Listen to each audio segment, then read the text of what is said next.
Beautiful day for Cubs baseball here on NBC Sports Chicago. It is authentic fan day here at the ballpark as the Cubs welcome in the Detroit Tigers. The Cubs looking for their 5th consecutive win. Detroit has won 2 in a row after a long 11-game losing streak. Welcome to Cubs baseball here on NBC Sports Chicago. Jim DeShays and Len Casper with you. The Cubs were off yesterday. I'm not sure they really wanted to be off yesterday. The offense has been in really an historic stretch here over the last 4 games. Yeah, it's been impressive to watch. You think back just to the beginning of the last road trip where they were swept in Cincinnati and there was a lot of doom and gloom. Now spirits are rising as the Cubs have just been hitting everything. They've been hitting hard, soft. The Chili Davis meeting obviously is getting a lot of play.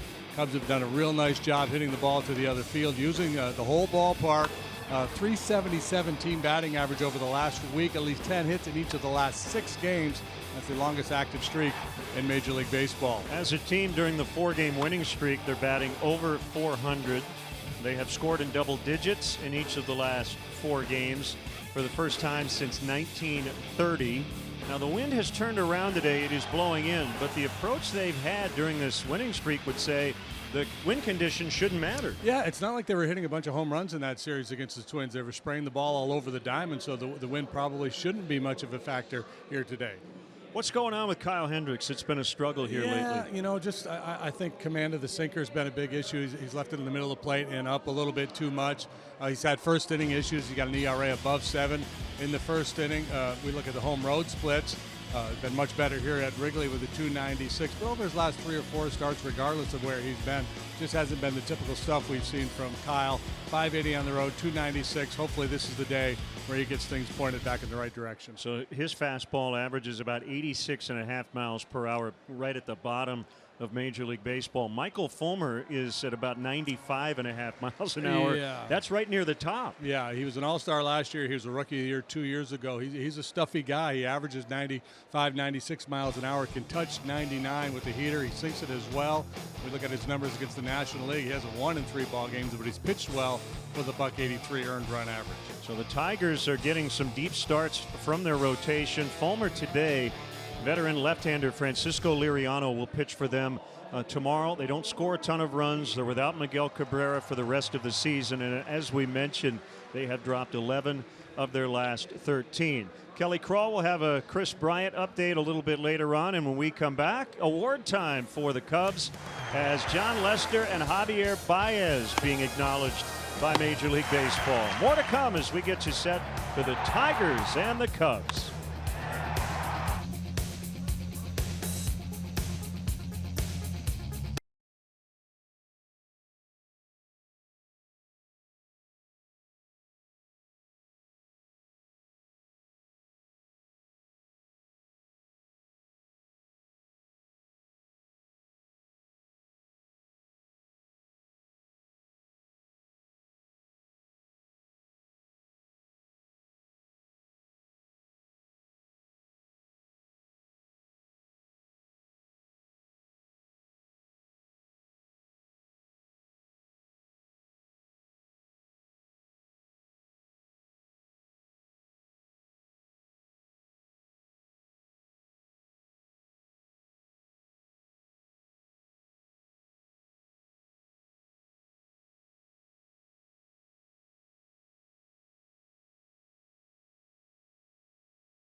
In part by Lexus, who encourages you to experience amazing. Blue Cross and Blue Shield of Illinois, through it all. Ford, who invites you to go further in their fuel-efficient vehicles. Check out our entire lineup at your local Ford store or buyfordnow.com. Menards, save big money at Menards. And by Southwest Airlines, low fares, no hidden fees. That's transparency. You can follow our Cubs insiders on NBCSportsChicago.com, presented by Nationwide agent Jeff Vukovich. Go to jeffvuk.com or follow him on social media. Nationwide is on your side. Not a big surprise. John Lester yesterday was named the National League Pitcher of the Month for June, as he went 5-0 with a 1.13 earned run average, and that does not include his start and win on Sunday. That was on July 1st, as he went 5+, gave up 2 earned runs against the Twins, and he homered in that game as well. But he's been in one of the best stretches of his career now. He's won 7 consecutive starts. Yeah, it's been really impressive. After a bit of a down year last year, he really set his mind to getting things turned around, and it's been really fun to watch. ERA about 2 runs better, two and change better than it was last year. He's been pretty much automatic here at Wrigley Field. While he won Player of the Month, Javi Baez takes home a little hardware himself. He's the Player of the Week in the National League. Check out those numbers. .483 batting average, slugging almost .900. He drove in 11. And he became a dad last week as well. And a lot of extra base hits for Baez. So he's not just picking up hits, he's hitting for power. Yeah, hitting for power. The hard contact rate is way up. We're not really showing it here necessarily, but he's been hitting it the other way a lot. That's really paid off for him. Line drive way up. We've talked a lot about it. He's been really aggressive in the strike zone, and that's what's paid off for him. And now the ultimate honors. The Tigers are in town, and their organization really happy. Alan Trammell, who is back with the Tigers as a special assistant, and Jack Morris will go into the Hall of Fame later this month. Tram was a Cubs bench coach under Lou Piniella from 2007 to 2010, San Diego native. Jack Morris actually never pitched against the Chicago Cubs because his entire career was in the American League before interleague play. Yeah, the long run with Detroit, spent time with Cleveland, Toronto, Minnesota. Of course, had that epic battle with John Smoltz in the World Series in 1991. So congratulations to a couple of your boys, Tram and Morris. And a guy who will be probably a first ballot Hall of Famer will not play in this series. Miguel Cabrera is done for the year with a biceps injury, but what a major league career he has put up. Arguably the best hitter in baseball since he came up with Florida back in 2003. Yeah, and he'll go down as one of the best right-handed hitters in Major League Baseball history. He's approaching 3,000 hits. Hopefully he's able to get healthy next year and continue on that pursuit. Big crowd on hand, perfect weather, and we're getting set for the first pitch in a few minutes. But first, we're going to send it down to the field for today's national anthem. At this time, please remain standing and join John Vincent as he honors America with our national anthem.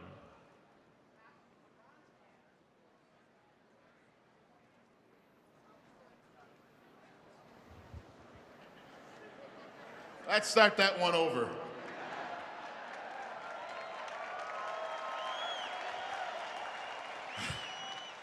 Oh, say, can you see by the dawn's early light what so proudly we hailed at the twilight's last gleaming, whose broad stripes and bright stars through the perilous fight o'er the ramparts we watched were so gallantly streaming, and the rockets' red glare, the bombs bursting in air, gave proof through the night that our flag was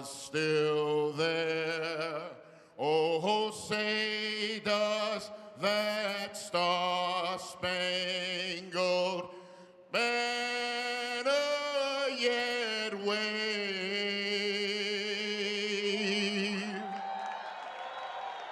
o'er the land of the free.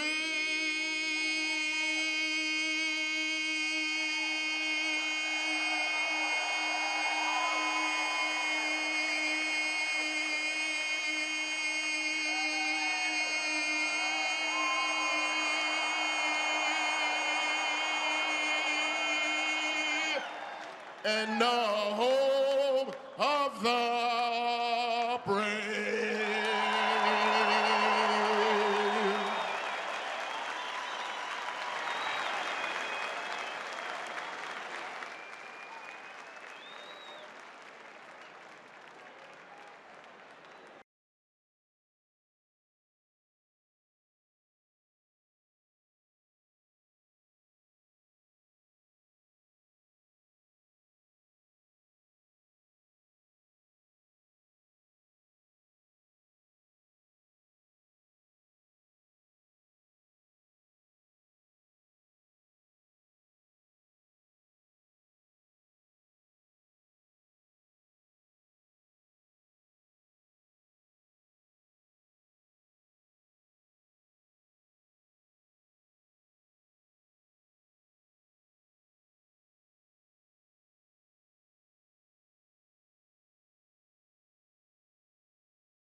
Confines with this Miller Lite game report, the Cubs will look to keep the offensive fireworks rolling against the Tigers in this two-game 4th of July holiday set, but the Northsiders will be without the services of Chris Bryant a little bit longer. KB eligible to come off the disabled list today, but will remain sidelined with a sore left shoulder. He was hitting on the field before the game and going through the drills all along, the team targeting Wednesday, tomorrow, as his return date. And before the game, Joe Madden gave us an update on his timetable and why there might be a silver lining to getting these days off.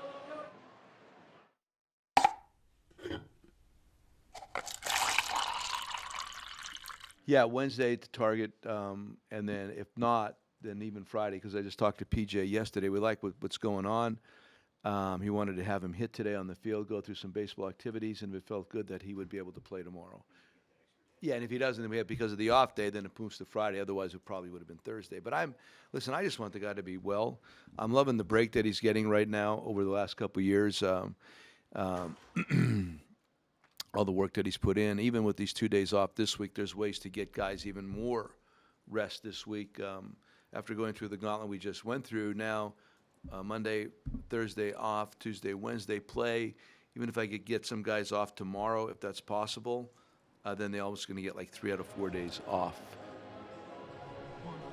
Speaking of off days, the NL Player of the Week, Javi Baez, a busy guy yesterday, hosting a baseball pro camp at Elk Grove High School.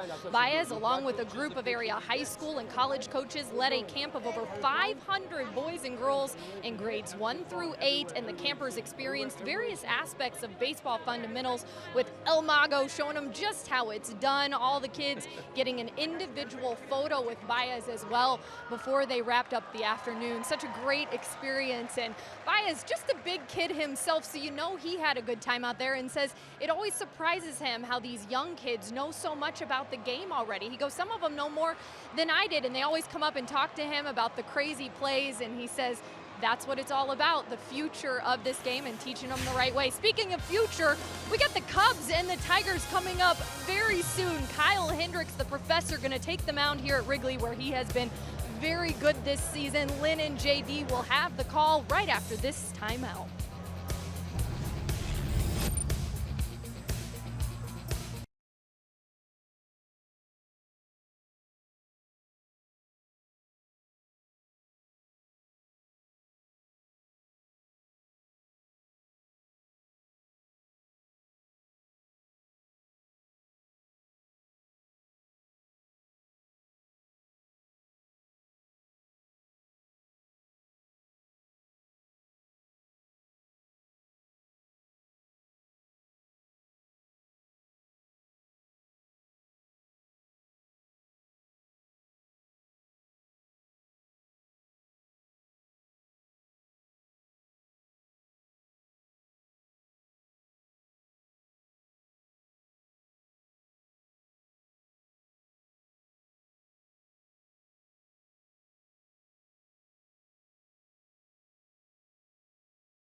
It is Cubs Authentic Fan Day here on NBC Sports Chicago. Share your photos with us all game long using the hashtag #AuthenticFan. We're already getting a lot of great tweets. Good stuff.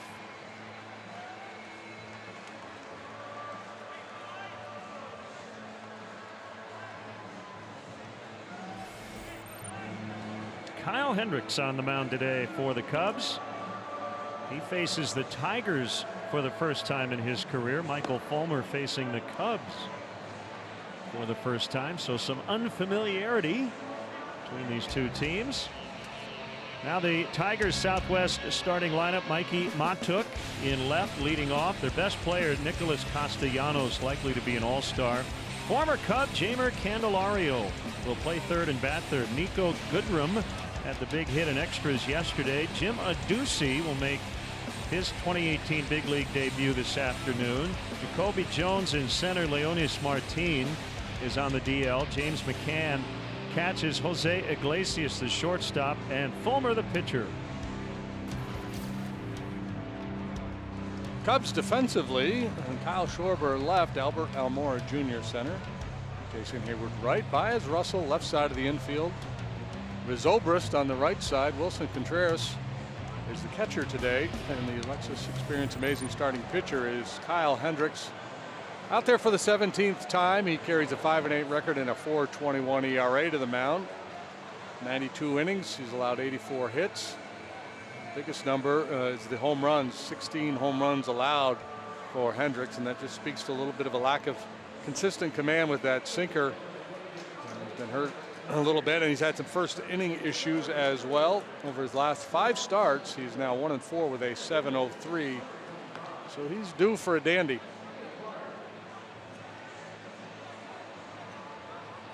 That's Mark Wegner, the crew chief, back of the plate today. Jim Reynolds, John Tumpane, the Chicago native, and Mike DeMuro on the bases.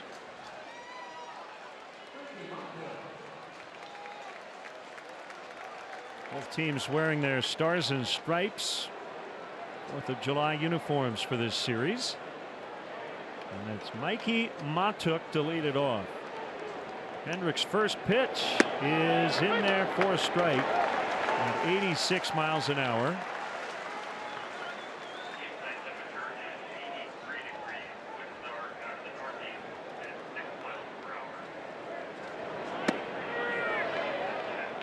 .83 as we get started.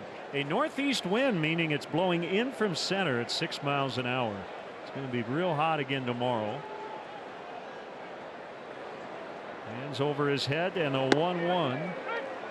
Fastball strike, 1-2. I think the other issue for Kyle at times is changeup. He has not been throwing for strikes early in counts, and opposing batters have waited him out, which has led to some unfavorable counts, which we're not used to seeing. That ball will drop for a leadoff single. He was ahead that time, and Matuk ends up singling with 2 strikes. Yeah, he's real heavy sinker changeup, and I think the longer he's in the league, and it might not be as much of a factor against a team like Detroit, who we don't see very often, but the longer he's in the league, the greater challenge is going to be. He's going to have to be really precise with that mix, which he normally is, or he's going to have to change it up a little bit and either throw his curveball more, or develop a little bit of a cutter or a slider. I don't think mentally he's there yet, because he's had so much success doing what he does. And the very dangerous Nicholas Castellanos playing right field, hit a grand slam on Sunday in Detroit's 9-1 win to snap an 11-game losing streak. Ron Gardenhire, their manager, had a pregame team meeting that morning, and they've won 2 straight since. They had gotten to within a game of 500 before that losing streak started. And they come in 10 games under. They're in second place in the American League Central, but a distant 9.5 games behind Cleveland. Yeah, with Cabrera out of the lineup, boy, there's just not a whole lot of thump in the middle of this batting order. Popped up, Zobrist will go out, and another soft single for the Tigers, and they have him at the corners to start the ball game. It's just buzzard luck there for Kyle. You mentioned the first pitch strike, and typically he's among the leaders in that department. This season he throws strike one 64% of the time, which is a good bit above league average, but last time against the Dodgers just 44%. So that's kind of what you were talking about, working from behind a little bit. I thought he got pinched a little bit in that game too, a game in which he only went 2 2/3 innings and was charged with 6 runs. So Kyle will face a former teammate, switch hitting Jeimer Candelario. And yesterday in Toronto had his 4th 3-hit game of the season.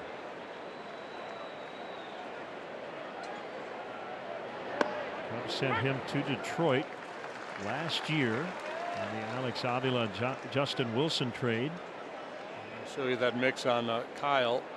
So fastball, changeup, and then just 6% of the time the curveball.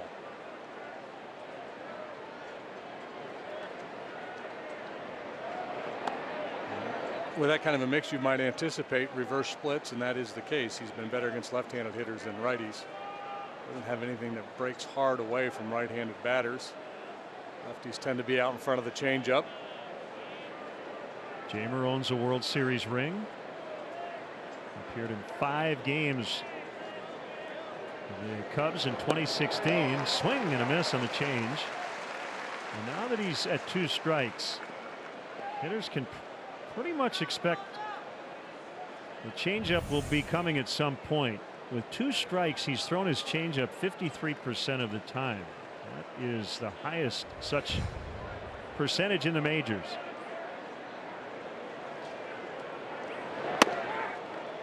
The third, nice play by Baez to keep it out of left field. Not a bad idea. Nobody out. Take a gamble. With Contreras and Baez involved, they're going to be trying to pull something off. Matuk able to get back, and a good save by Baez.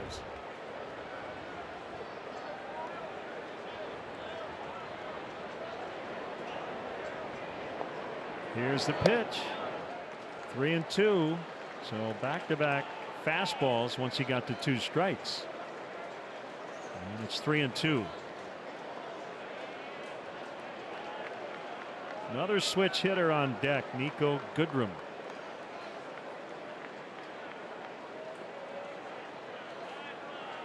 Jeimer is actually better as a right-handed hitter. Softly hit on the ground. They'll get 1, and Candelario gives the Tigers a 1-0 lead. So they are not making hard contact. If they get a run, 3 batters in.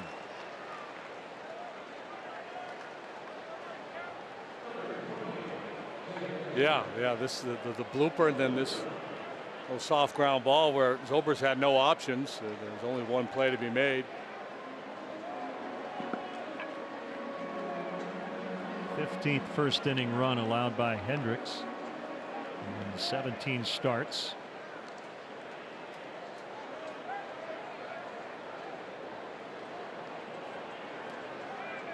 Goodrum, the second baseman, takes ball 1.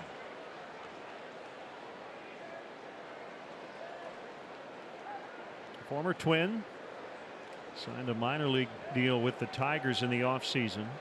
He's 26.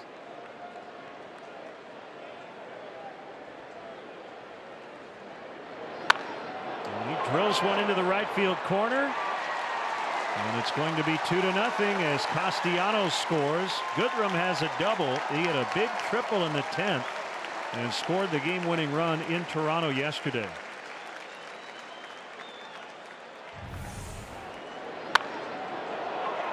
Nothing soft about this contact. Goodrum really gets into it, whacks it into the right field corner, and Cubs are going to have to come from behind again. That's a theme against the Twins.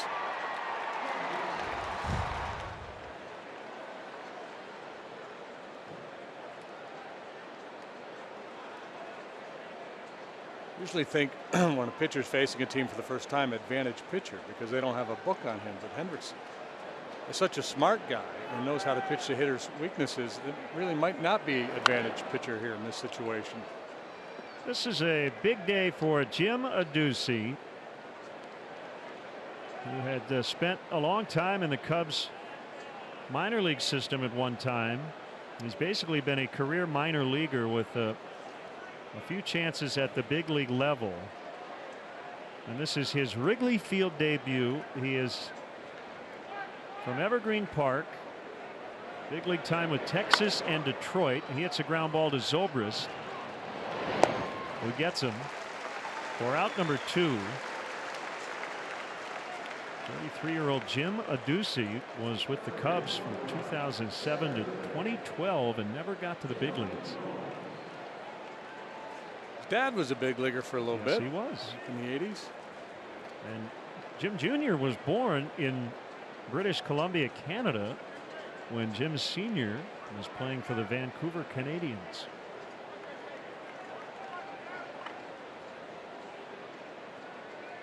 Runner at third, 2 down, and it's Jacoby Jones who takes outside for ball 1. So he gets to celebrate both Canada Day and the 4th of July. Yes.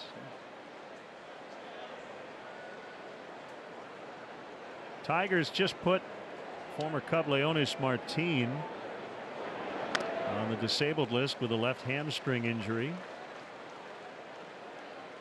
So Jones has played a lot of left, and second time Martin's been on the DL. He'll play a lot of center.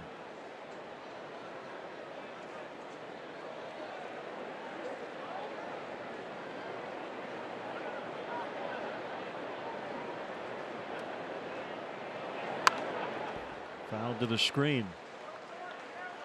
And yeah, they're banged up. They're without their first baseman, their center fielder. They're also now without their closer, Shane Green. He's got a shoulder strain.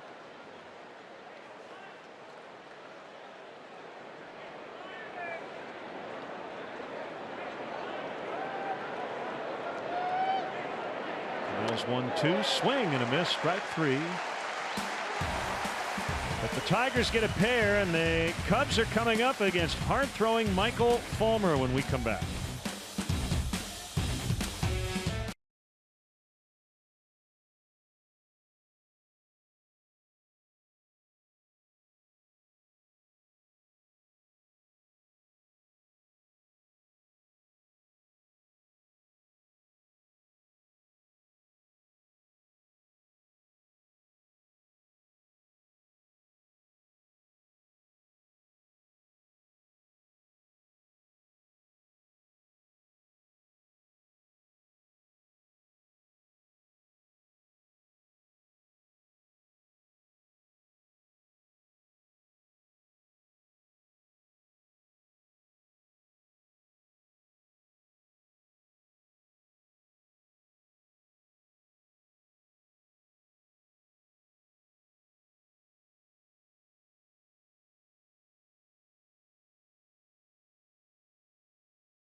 Had not been an issue though the last few days.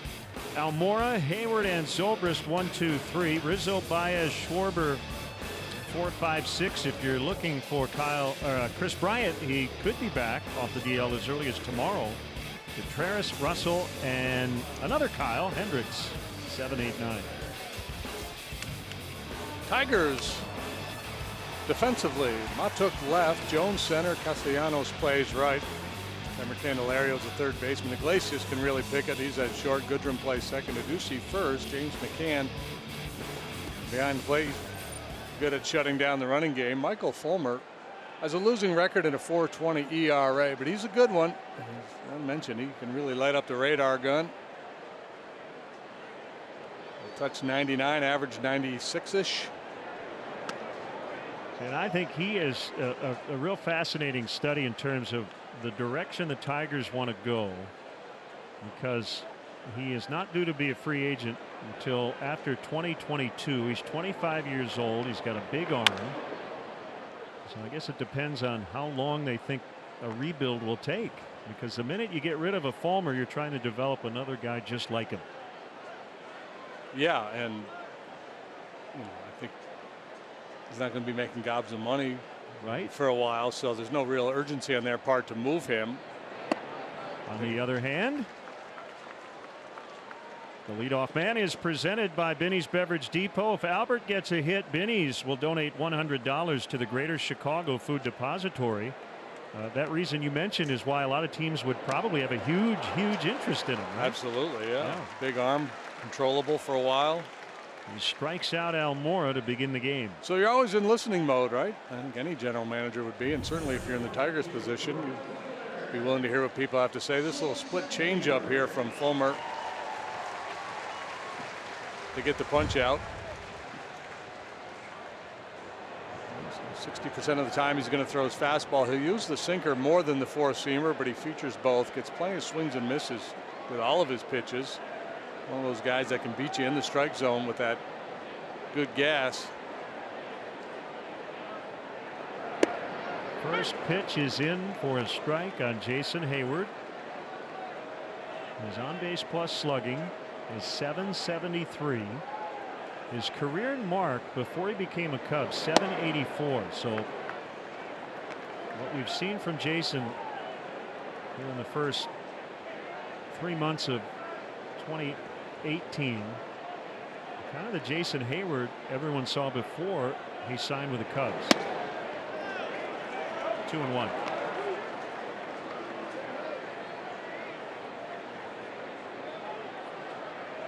Yeah, it's been a long grind for him and a lot of hard work to get back to that level, and you have to tip your hat to him. Sharply hit grounder, backhanded neatly by Iglesias. What a smooth play. That's short by Jose Iglesias. Yeah, he's fun to watch. He's got all the actions, quick feet, real quick hands. Watch how quickly he unloads here. Pop up and just flip it across the diamond.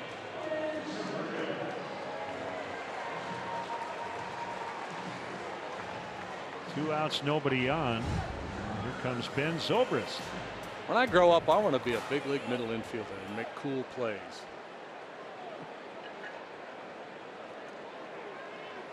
Got to throw right-handed. Maybe someday. Eat my vegetables and do my homework.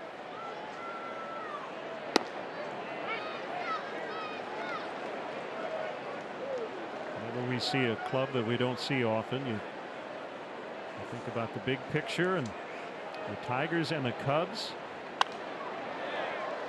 In opposite leagues, but have met up 4 times in World Series history. It's been a while. 1945 the last time. The Cubs beat Detroit 1907, 1908, and the Tigers returned the favor in 1935 and 1945 when the Cubs home games were in this very ballpark.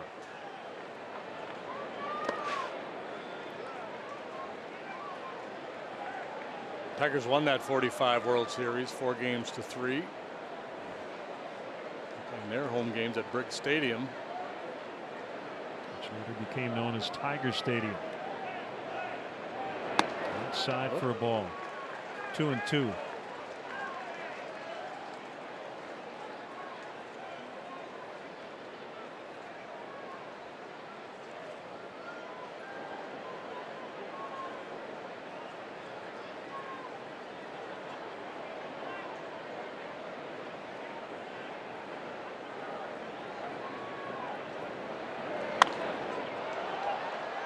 Back out of play. The only player on either roster who has any at-bats, any major league at-bats anyway, against the opposing pitcher is Chris Jimenez. He's got 4 at-bats lifetime against Fulmer. None of the Tigers has ever faced Hendricks. Fulmer from Edmond, Oklahoma.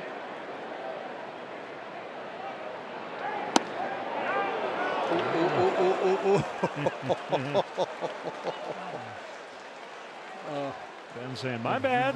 Okay, I'm good. I wonder if Ben would be expanding his strike zone here on the next one. He knows the zone, and he knew that was a quality pitch. I'm not going to let it go by this time. Tigers got Fulmer from the Mets in the Yoenis Cespedes deal 3 years ago, and then became the American League Rookie of the Year in 2016. An All-Star last year. Had some elbow issues late in the season.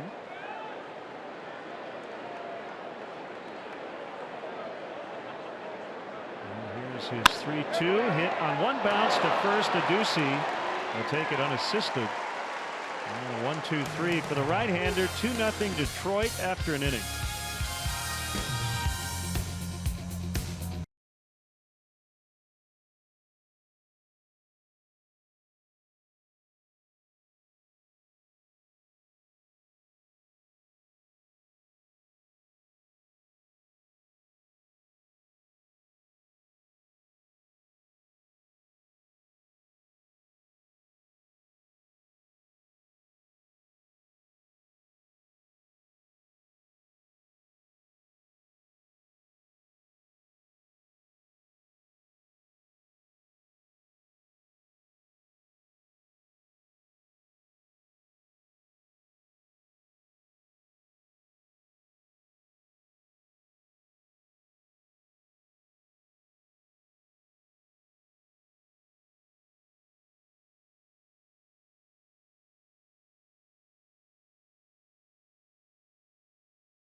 The 120 matchup with the Tigers, and up to the first 10,000 early arriving fans receive a festive Cubs camo cap presented by Magellan Corporation. Cubs.com for tickets.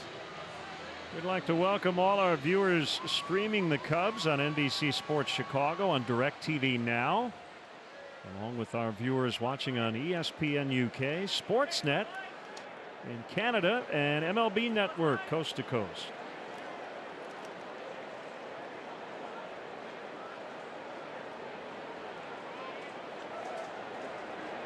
Here's the pitch, and it's off the corner.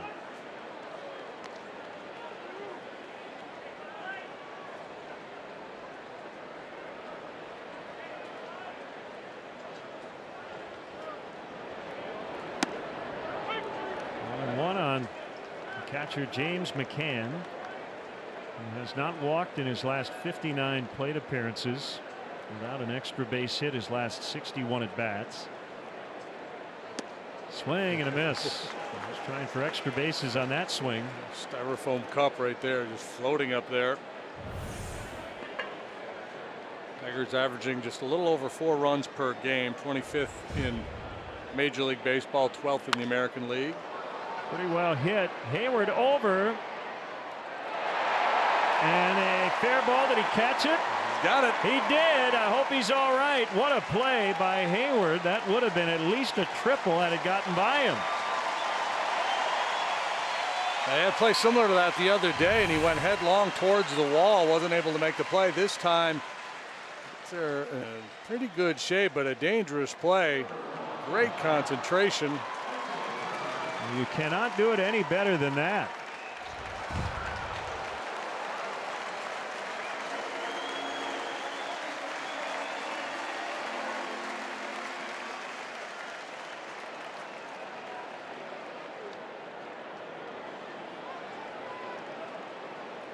Well, the shortstop Iglesias.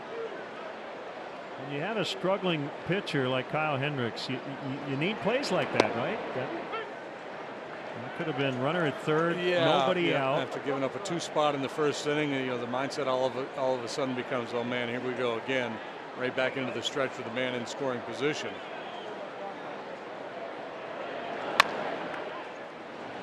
Bounce to Zobrist, who's been busy early. And now it'll be the pitcher Fulmer with 2 outs. 0 for 11 in his career. It's a good sign if Zobrist has been busy early. Ball on the ground usually means good things for Hendricks.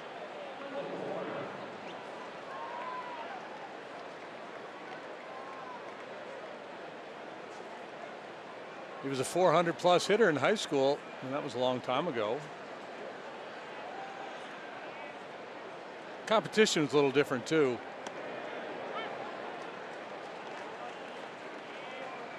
People always say that, you know, hey, you were a pretty good hitter in high school. Well, yeah, I didn't face very much major league pitching when I was in high school.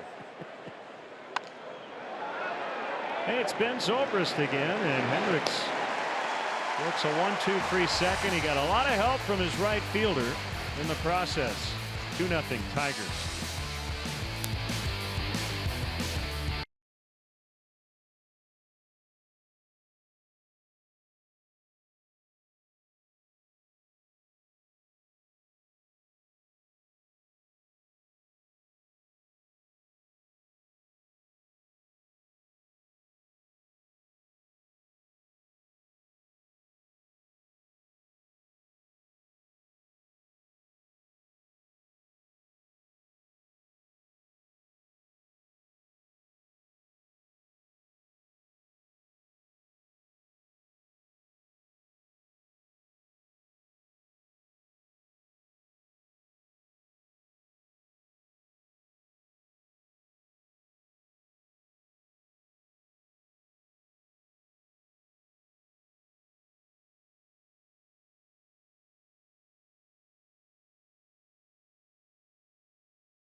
The first 10,000 early arriving fans get an Anthony Rizzo silhouette cap presented by Bona Beef. Tickets are still available at Cubs.com. Beautiful day to be at the ballpark. Hot, steamy weekend. Pleasant here today. And as you enjoy a cold Miller Lite, look forward to the Hold True moment later on in today's game.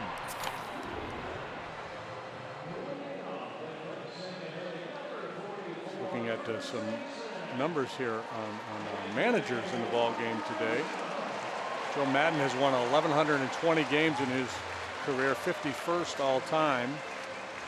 Ron Gardenhire 1,106, 54th all time. In terms of winning percentage, Gardy is the winningest ever Minnesota Twins manager. Total wins trails Tom Kelly, but man, what a run he had with the Twins. Rizzo leads off the Cubs second. And looks at a strike. And send out belated birthday wishes to Marlene Sturms, number 85. Watches the Cubs every day in Muscatine, Iowa.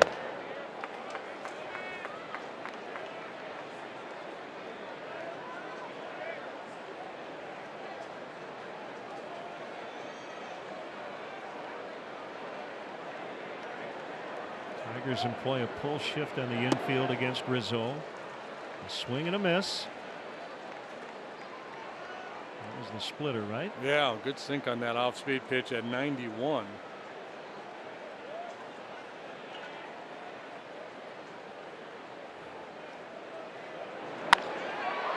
On a bounce. What a pick by Goodrum. Boy, their two middle infielders have made two terrific plays early in this ball game. Yeah, put a little star in your scorebook. It's not your routine 4-3 put out. Hit on a line, a little short hop.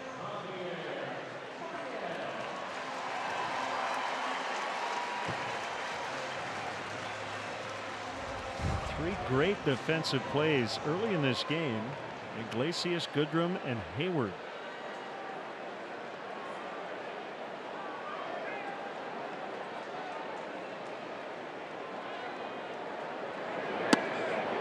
Side for a ball on Javier Baez, the reigning National League Player of the Week. Leads the Cubs in OPS, ranking 10th in the NL. Tied for the National League lead in RBIs. 1 ball, 1 strike. That fastball clocked at 98.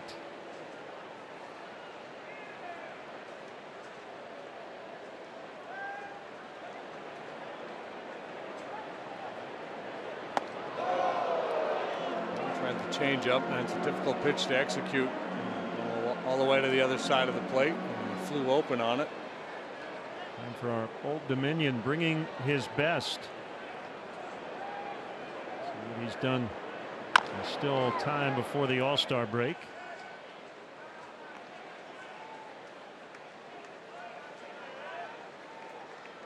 It's a pretty good portfolio right there. 20 doubles, 5 triples, 15 long balls at this point in the season.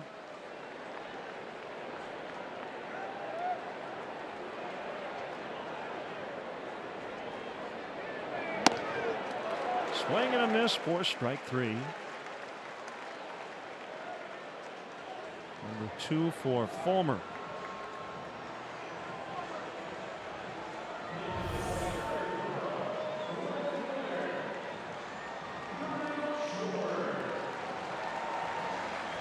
Different styles. Hendricks averages 86.6 on his fastball. That's tied for the lowest velocity among starting pitchers. Fulmer at 95.8 is in the top 5.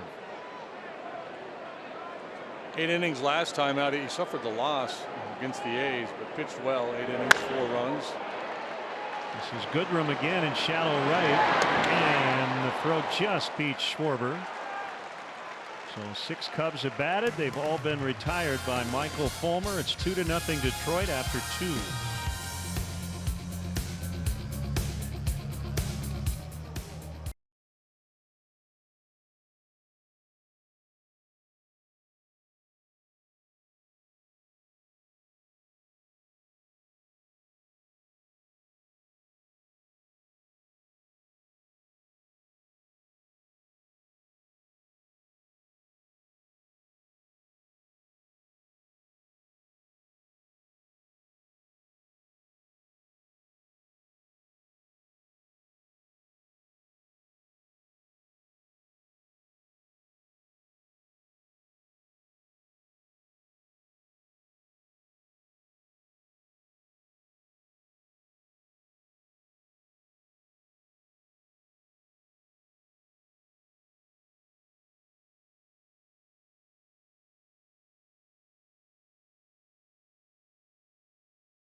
Brought to you by Liberty Mutual Insurance, our Liberty Mutual Insurance field coverage.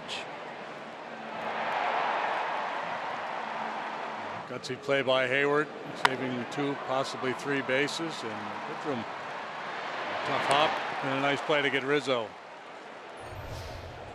I think Iglesias' play was a real hard play, but he's so smooth, just fun to watch play.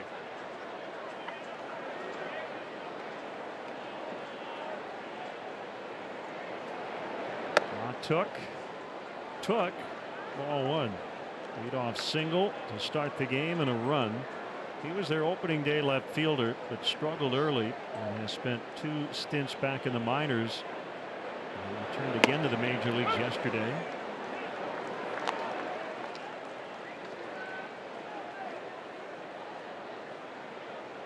Drafted out of high school by the Marlins and went to LSU as a first-round pick in 2011. Rays. Yeah, Mikey was a teammate of DJ LeMahieu at LSU. He was a freshman when they won the College World Series. He was their starting center fielder. And a couple of big hits, game-winning hits in the finals against Texas.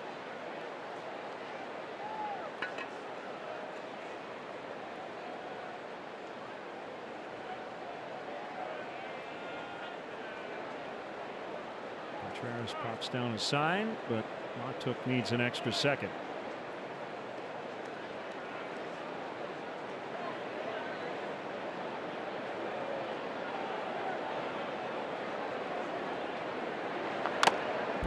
One fouled away. And guys get really conscious of the changeup. Hendricks can slip that fastball by him, even if it's only 86, 87 miles per hour. But the approach is smart to be thinking about middle of the field other way. If you're trying to pull Hendricks and he's got command of that changeup, it could be a long day for you.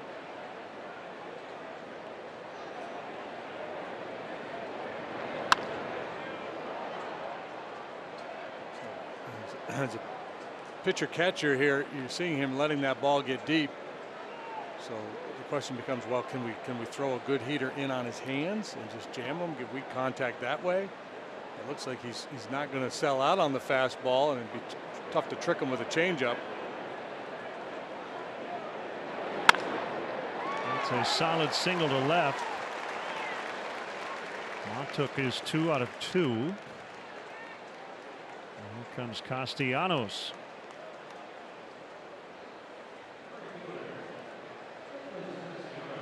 Quick look around the NL Central. The Brewers with a comeback extra innings win over the Twins last night, 6-5. Brad Miller drew a bases loaded walk to end that game, so the Cubs 1 game behind. The Cardinals won their game in Arizona 6-3. That ended a 4-game losing streak. The Pirates got blasted in Los Angeles 17-1 by the Dodgers. The Reds with another win. This ball is hooked into the left field corner. Schwarber's over there, and it lands foul out of play. Yeah, the Reds beat the White Sox as they continue their strong run. They've now won 3 in a row. We'll see them again this weekend here in Chicago. I read 15 out of 20 the Reds have won. Right. Man.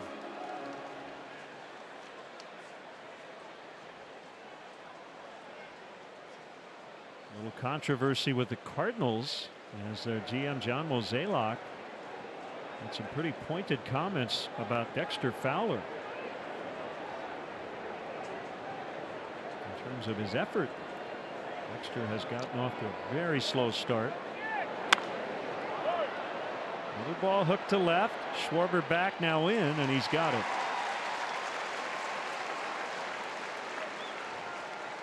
Yes, it will be interesting to see how that all plays out over in St. Louis. Dexter currently on paternity leave.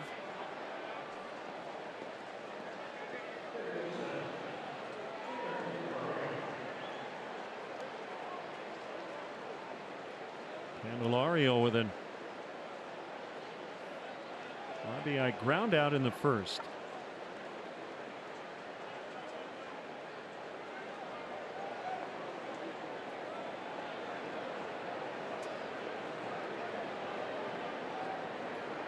Here's the pitch. It's a strike.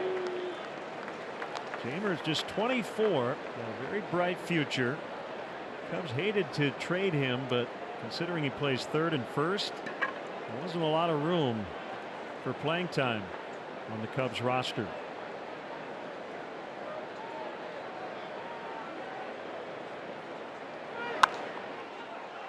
He pops it up.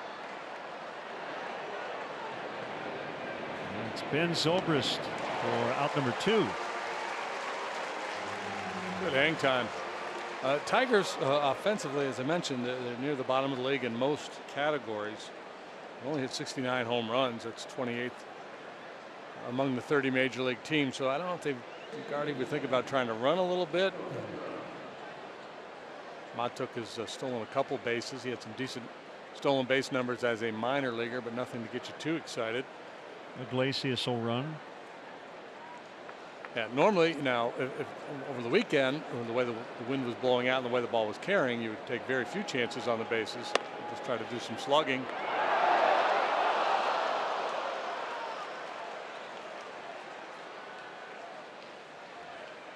Message delivered. Yeah. I'm watching you. Goodrum has pretty good speed. Yeah, he'd be a guy.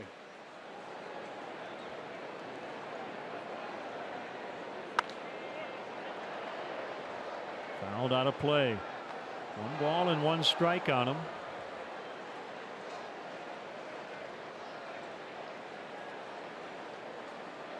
Well, when you're going through a rough patch like Kyle is, obviously you want to win. But he wants to just go out there and pitch well. He wants to, at the end of the day today, if he can say, all right, I felt like I had command of my stuff. I competed and kept my team in the game. I had a good outing. That's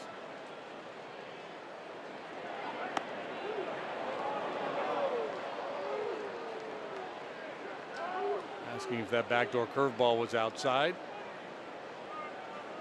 He knew that's what Wegner would say, but that you do that when you don't believe the umpire. You say, where was it, outside? You know that's what he called it, but that's your way of saying I think you missed it. Swing and a miss on the changeup. That was a beauty. It's 2-2.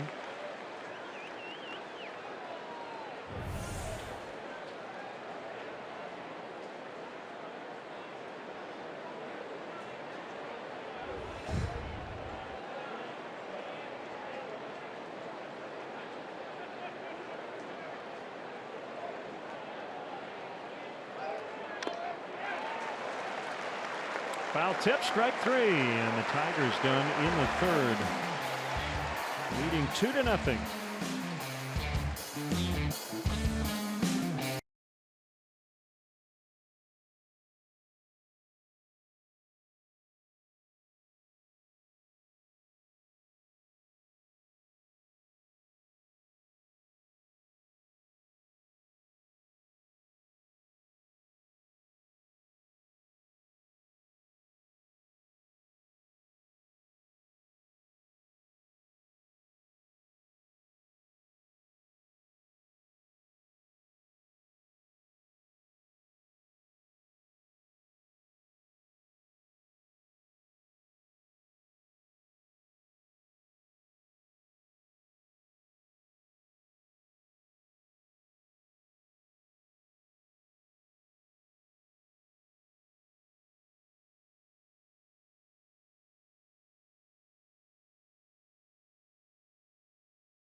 Giordano's Hot Dogs and Vienna Beef have teamed up for a Hot Dogs Fire Dog Deep Dish Pizza.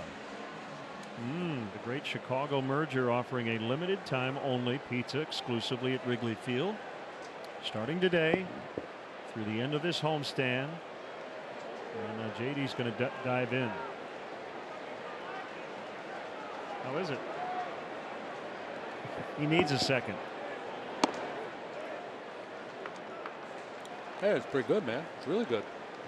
Features a spicy dog in there. Vienna Beef signature fire dogs, pepper jack cheese, roasted red peppers, caramelized onions baked inside Giordano's legendary stuffed deep dish pizza. It's really good. Crispy onions on top.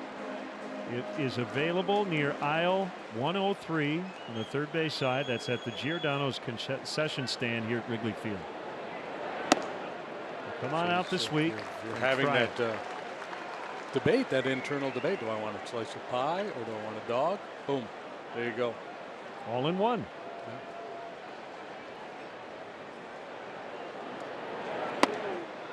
Contreras draws a walk, and the Cubs have their first base runner against Fulmer.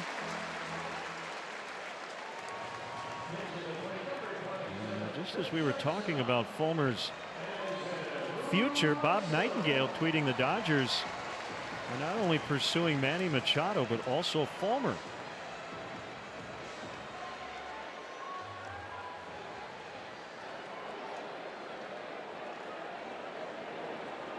There's Addison Russell. Dodgers must have a lot of assets that they can move. Yes. Both these guys are going to come at a real high price.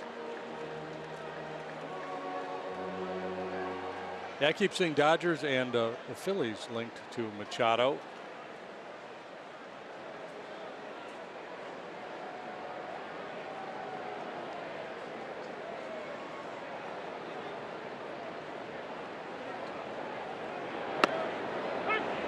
One and one. 11-game winner his rookie year when he was the Rookie of the Year winner with a 3.06 ERA. Last year he went 10-12 with a 3.83. Made the All-Star team. 25 starts last season.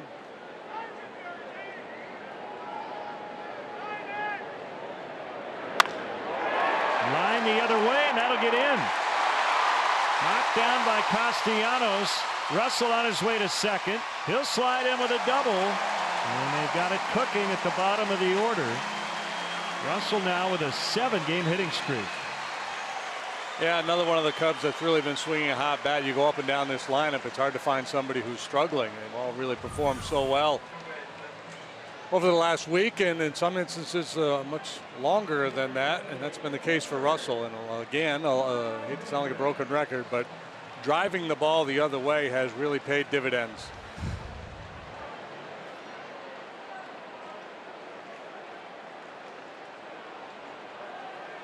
So it's Kyle Hendricks with the corner men pinched. Second and third, nobody out. Outside, ball one.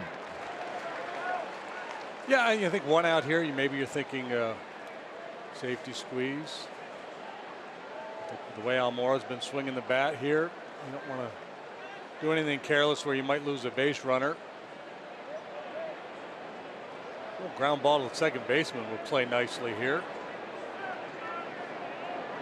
Field pretty shallow. And once it gets to 2 strikes, you can see the middle guys maybe moving in a step or two. We'll see. Yeah, I'm a little bit surprised that, especially on the off-field side, that the second baseman Goodrum isn't a little tighter, just to put Contreras into a situation where he has to read the ball off the bat. Outside corner. That's what Ron Gardenhire would tell you, and he's managed a long time in the big leagues. So I've got a 2-0 lead. I have no need to pull my infield in at all here. I would expect any contact on the ground to be fairly soft.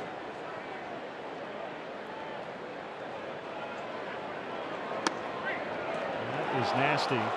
So he gets him on a slider for the first out. He's got plus pitches all the way across the board. We've talked about the velocity. We've seen real good action on that split changeup he features. And the slider, he can either elevate and leave in the zone like that, or snap it off down and away to a right-handed hitter. Albert struck out in the first inning. Similar defensive alignment, although they've moved back a couple of steps in the outfield.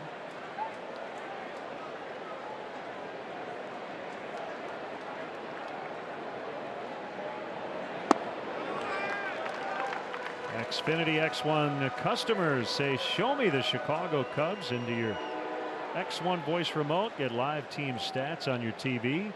Change the way you experience TV with Xfinity X1. Albert batted .363 in the month of June.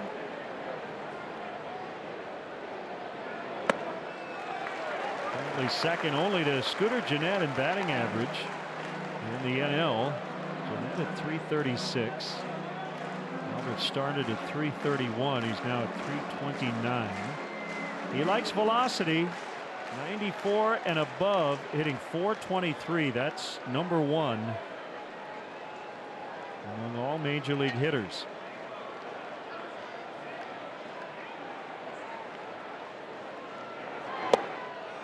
Three balls, no strikes. Hayward on deck.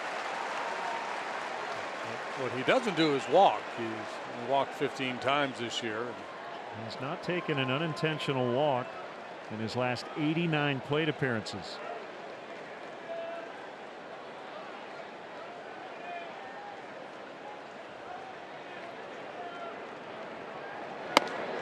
And he just did take his first walk in a while, and that'll load him up.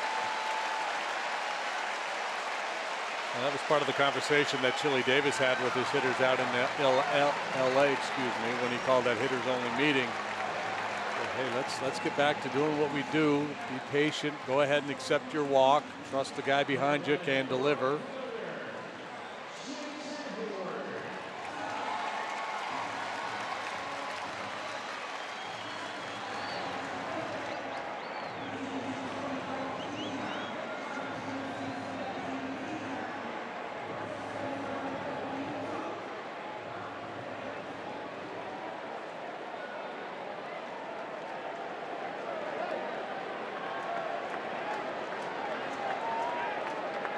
Trail 2-0, but they've got a big chance here in the bottom of the third.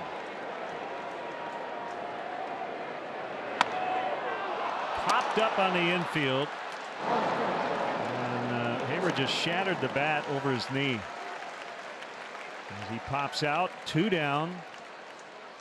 Yeah, and I think the frustration lies in the fact he went up there looking heater and he was ready to attack it. He just got beat by it. Boy, there are lots of splinters.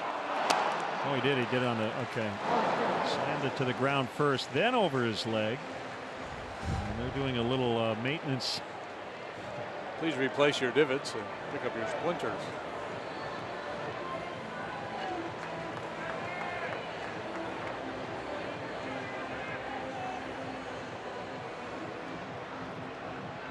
So it will be up to Zobrist.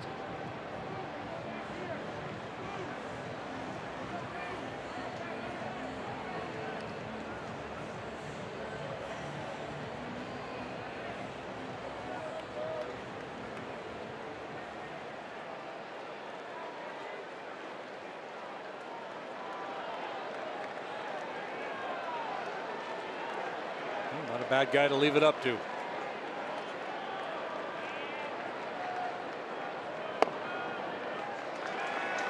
Ball one. Hit the ball sharply first time up, grounded out to first base.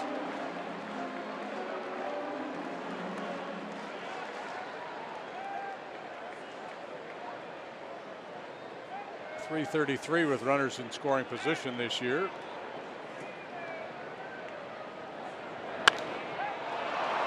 This is going to probably get Fulmer out of it. Castellanos comes in, he's got his sunglasses on, and the Cubs leave the bases loaded. Still 2-0 Detroit after 3.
here at the Friendly Combines, and here is our authentic fan of the game, Katie Dahmer. And Katie, you've had such a tremendous experience getting to go inside the television truck, meet Lynn and JD, go down for batting practice. But for someone at home that's maybe watching here today and hoping they can have the same experience, describe how you went through that process and what made you stand out. Sure. No, you know, I put together a video of different pictures from the convention. I've been an avid reader of Vineline.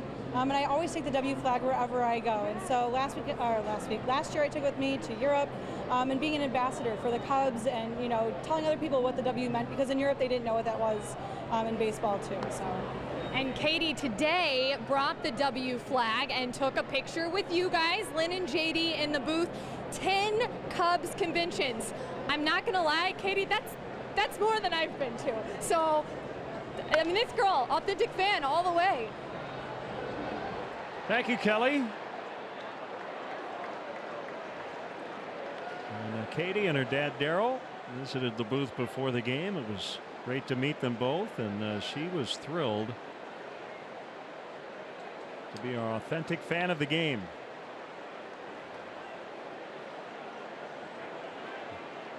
And they watch us all the time. Yeah, it's a family affair. She talked about her grandfather and, of course, her dad. All big Cub fans. Outside on Jim Adducci. 2-0 Detroit, 4th inning.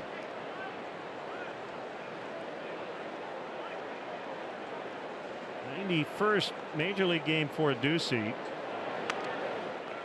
At the end of the bat foul. 13 minor league seasons. Some time in Korea. In 2015 and 2016. Played in the Korean baseball organization.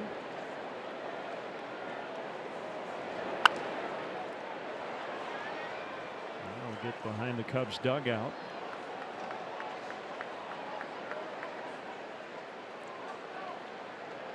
Love those giveaway shirts today too.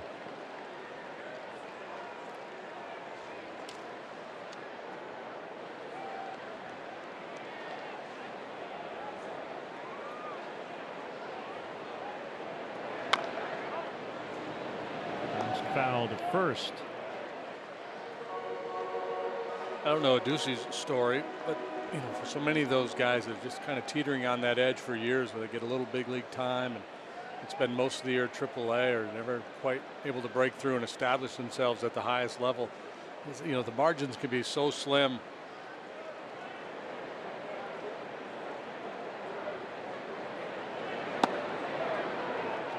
Just missed. There's a lot of guys that can really slug in the minor leagues, but it doesn't translate up here.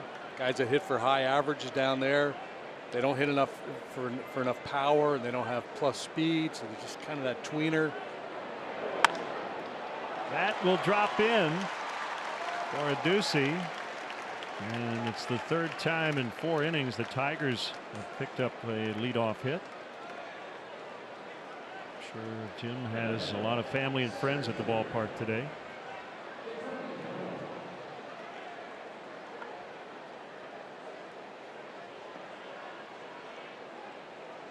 Funny, and I think a lot of players have experienced this. I remember when I was in the minor leagues and I'd go home in the off season, people would say to me, "When are you going to make the pros?"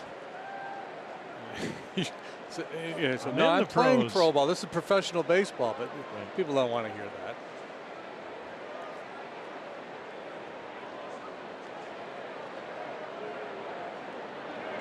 Joel Scholl's bunt takes outside for ball 1. Former Cub Dave Clark down at 3rd, giving the signs. Their hitting coach is ex-Cub Lloyd McClendon. Swing and a miss, 1-1.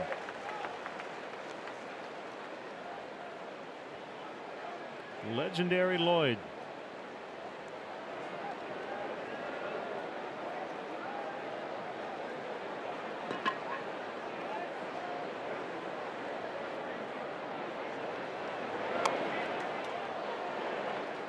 Now 1-2 to Jones. Mark Anderson has taken over as the pitching coach for Ron Gardenhire after Chris Bosio was dismissed a few days ago. Henderson was with Gardy for many years in Minnesota.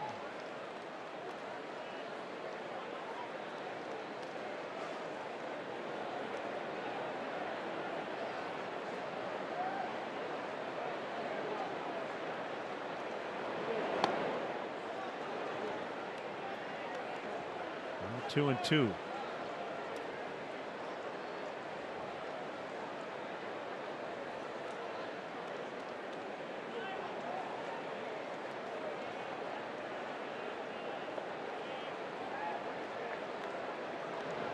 Check on Aducey at first. The Sox have a kind of a Wicked Witch of the East vibe going on there. Stripe the red stripe. You're little pretty too.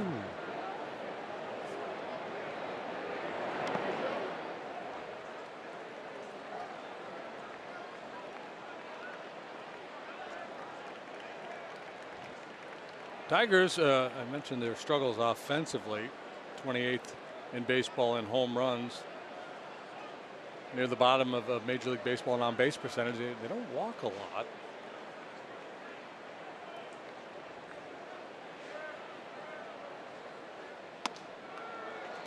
Ball four. I guess perfect timing. Announcer Jinx. First free pass issued by Hendricks here today. This Sunday, Cubs play the Reds. First pitch will be at 1:20, and up to the first 5,000 early arriving fans 13 and younger receive a plush Clark Bear presented by MasterCard. After the game, the first 1,000 kids 13 and younger will have the opportunity to run the bases, weather permitting. Tickets are still available for the game. Visit Cubs.com today.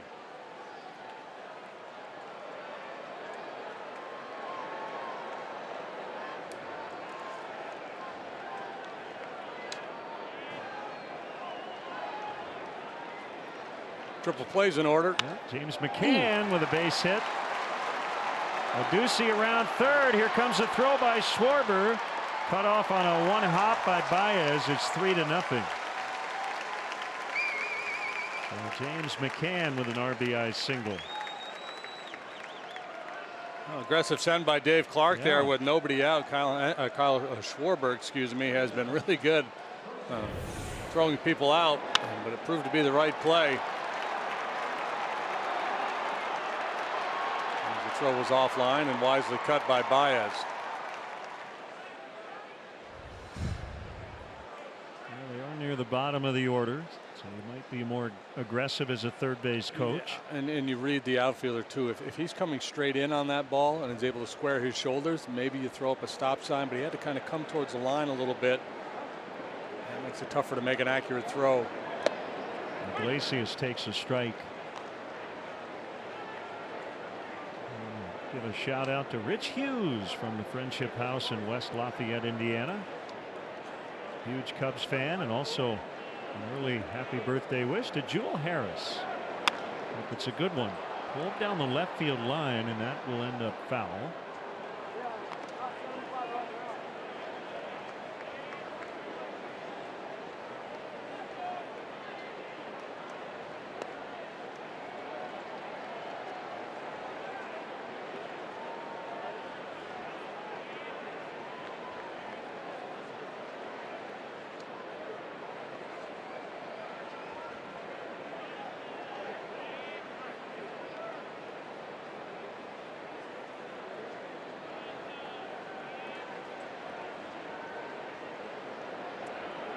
Oh, 0-2 on Iglesias.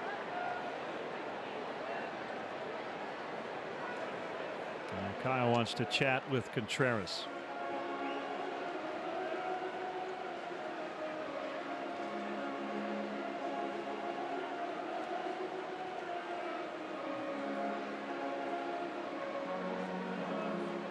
Here's what I want to do. Here's why. And a lot of times that conversation is not only about what pitch, but where you're going to go with it.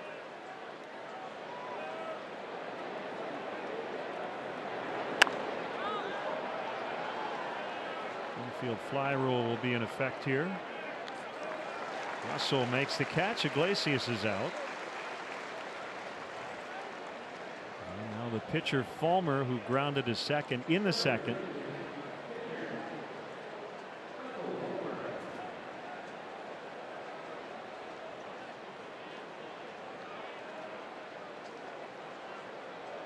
He's taking a long look down there at Dave Clark.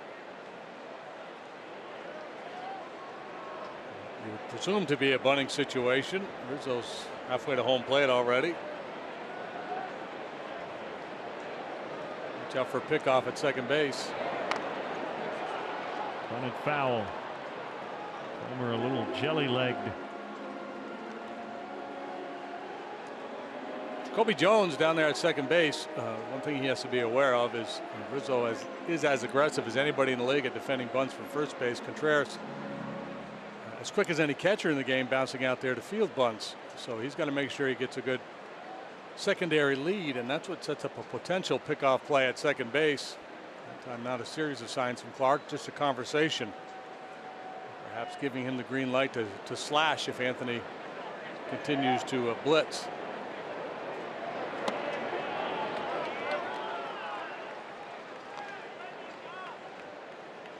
Fulmer has one sacrifice in his career. That was earlier this season. French Foreign Legion in the house. Those hats are not necessarily stylish, but they are very functional. Rizzo to third. Bias to first. Oh, yeah. 3-5-4 on the inning-ending double play, and Hendricks able to limit the damage. And more excellent defense. It's 3-0 Tigers.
Miller Lite is Sal's Pizza Pub and Sports in Lombard.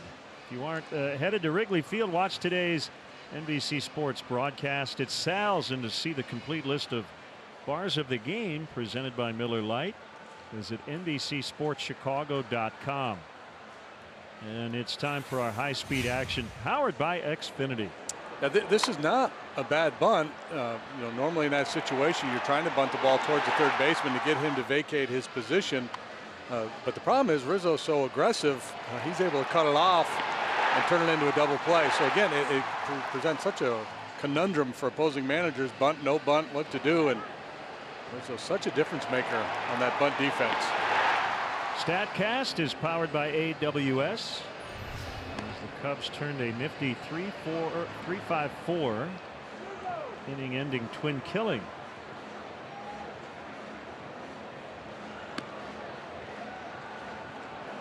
So Fulmer back to work. He had to escape a jam in the third inning.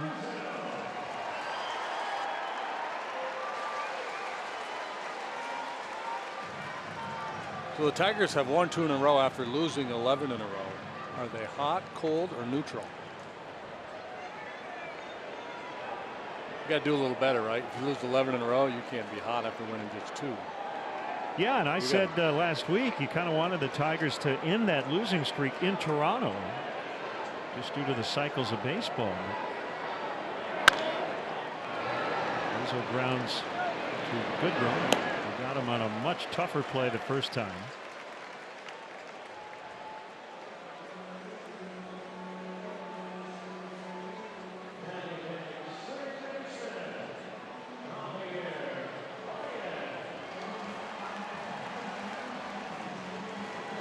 A lot of left-handed pull hitters are going to need therapy with all the shifting.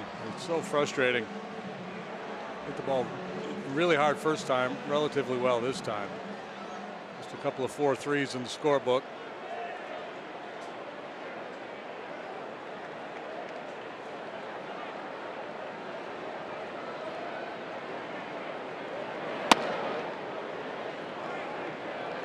And nothing on Baez.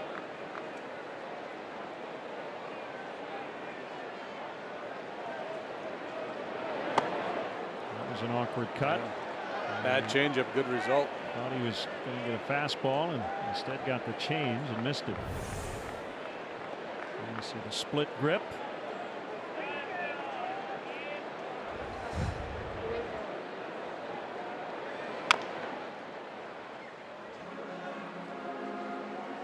Is there really a difference between a split change and a splitter? It's jargon. I think you can throw a changeup with a split grip, and it wouldn't necessarily be a split finger fastball. You just kind of turn it over a little bit. That's what it looks to me like. He's splitting his fingers a little bit.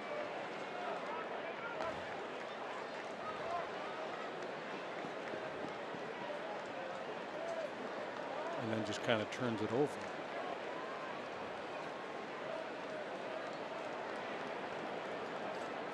Typically, that's the grip. The pitcher will start with the toughest grip and change if he needs to.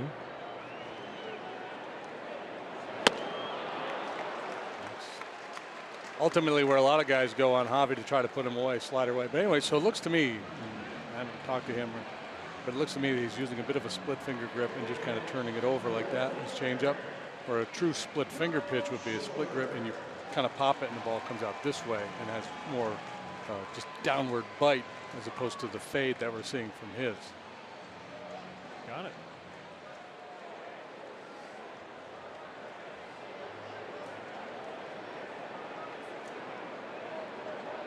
Schwarber with 2 outs.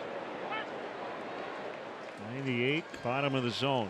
You know, and over the years, you know, screwball. You know, not many guys throw screwball anymore. Palm ball, split finger. But essentially, they're all changeups. You know, change of pace.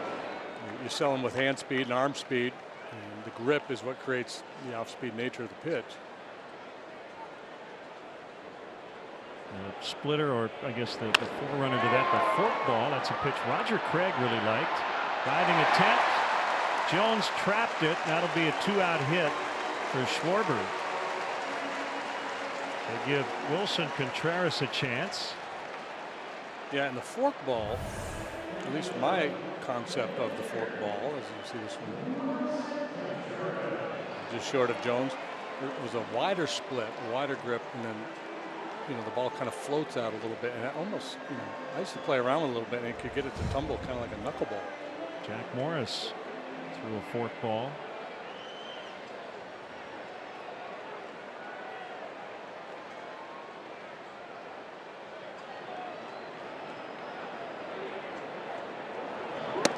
Outside for a ball on the slider. Contreras walked in the third inning. 3 hits on Sunday against the Twins, including a triple.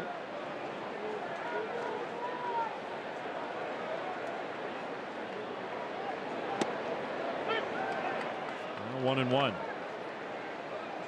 The forkball may be the easiest changeup to learn how to throw. Now, it may be a little dangerous on your elbow, but if you think about it, just split your fingers as wide as you can and throw it as hard as you can and go from there.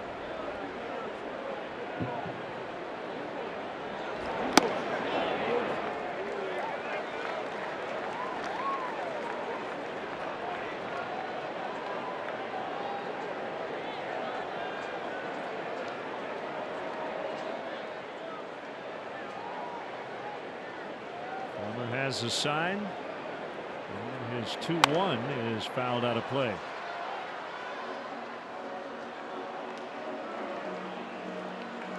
The luxury of having that big arm, he can be pretty aggressive and challenge over the heart of the plate with his fastball.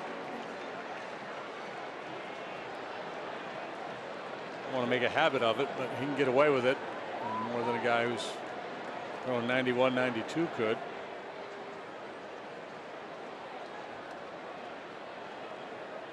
You can see that split grip. Holds the ball on the stretch.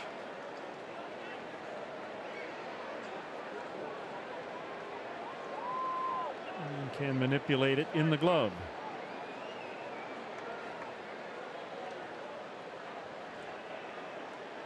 Fulmer and McCann trying to get on the same page here. Seems like these guys should trade L's, right?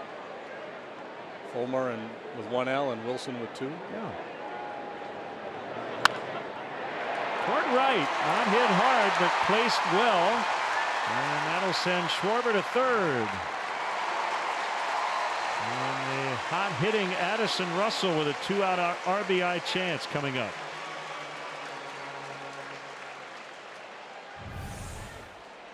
Well, Cubs did this, what, 5 times in a row the other day? Go first to third, inside out swing, pushes this little floater out there into shallow right field. Schwarber one peek to assess the situation, says, yeah, I got this. I'm sure Wilson would be thrilled to give Fulmer an L.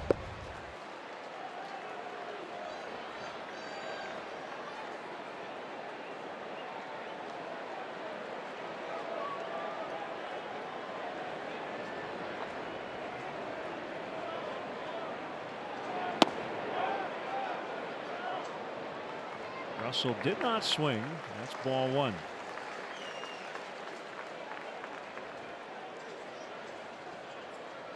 That's pretty impressive. Yes. Coming in 10 knocked in over his last 4 games. He hit .329 in June. And he swings and misses.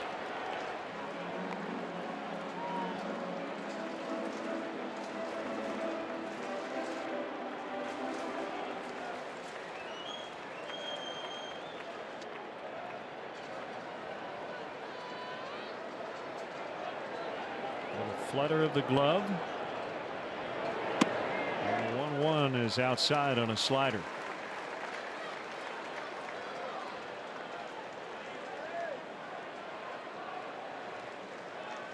Slider, slider, slider here.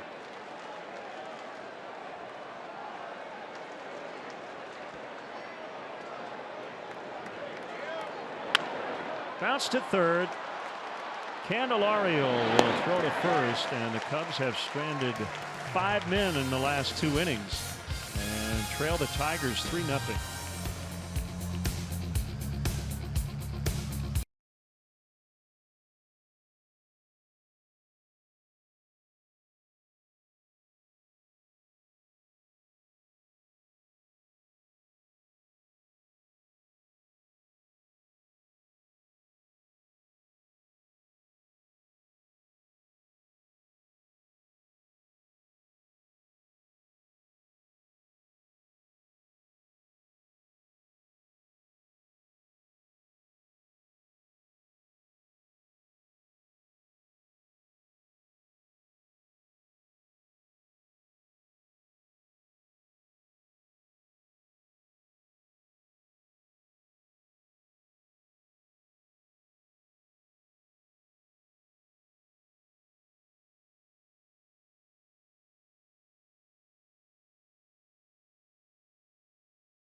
vinyl record ticket package featuring a limited edition 7-inch vinyl with Eddie Vedder's All the Way and Steve Goodman's Go Cubs Go.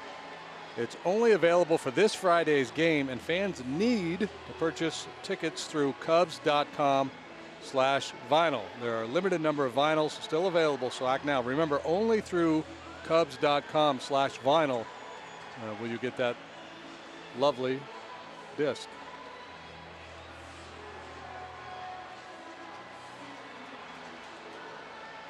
Can I keep this one? Yeah, go ahead. You have a turntable? Not here, but in another place. Yeah. Nice. So it's 3-0 Detroit.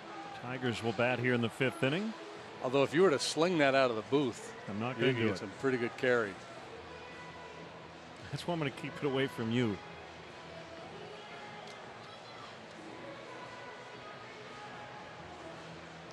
Third time through the order for Kyle Hendricks. Gave up 2 in the first, 1 in the 4th. A warm day, but the wind coming in off the lake.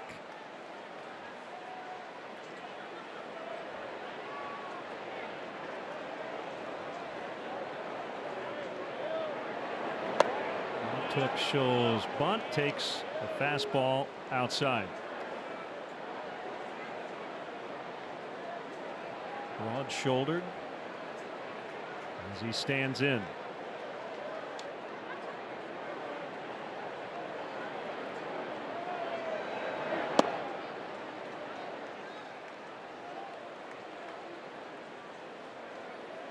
Michael Anthony. Matuk. Mikey, M-I-K-I-E. Different take on it.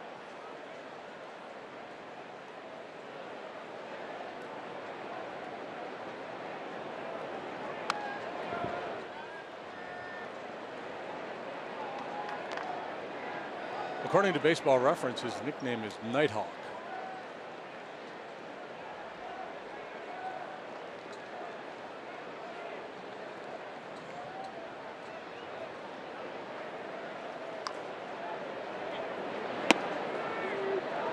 Just missed, and it's 3-1. That goes back to your point about his fastball command. Nothing but sinkers in this at bat, and he's gone 3-1. And Matuk fouled away, back in it, 3-2. Yeah, I think you know, typically with Kyle, you would see that 0-0 pitch looking a lot more like the last one to get the jump on the hitter, and then he'll start to expand. He's been hurt by the long ball this year. He's down 3 runs already, and this guy's got 2 knocks off of him already. So that you try to be a little more precise early in the count. And sometimes you get away with it, other times you miss, and you have to work your way back.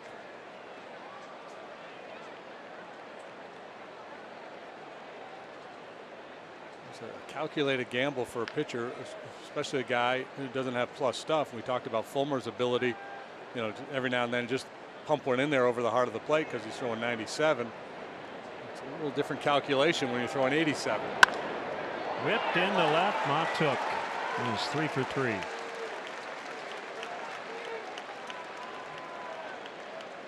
So Kyle has had to work out of the stretch for much of the day. I think the intention was to start this one off the plate and try to run it back to the outside corner, but starting point was a little closer to the plate, and the run took it right over the heart of the plate.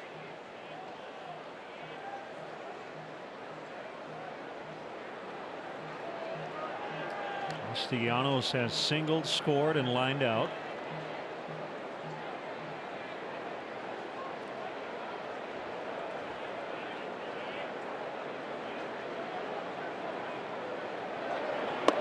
Big lead off first, and Matuk had to race back to the bag.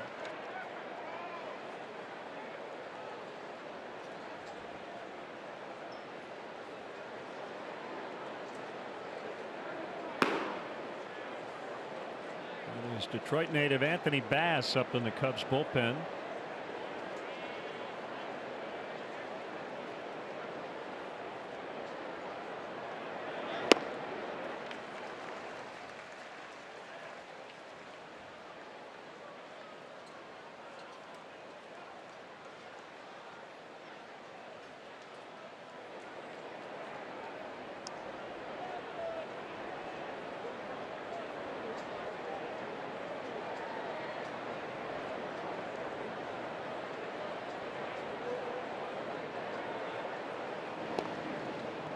Pick toss to first, runner back.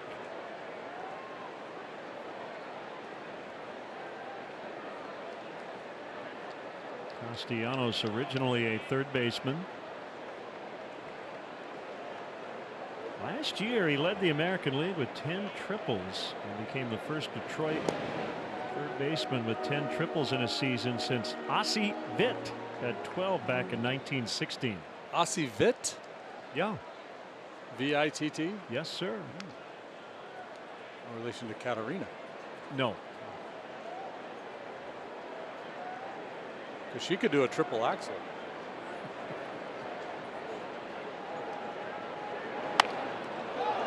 Past Hendricks, but it's going to take Zobrist right to second base, and it's a double play. That was a good miss, Kyle.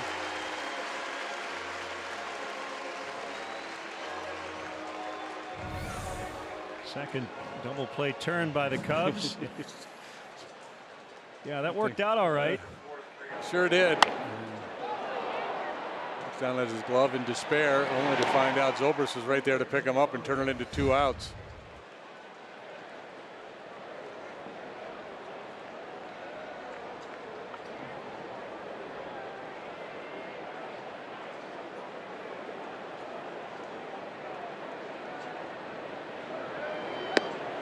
Curved him for a strike.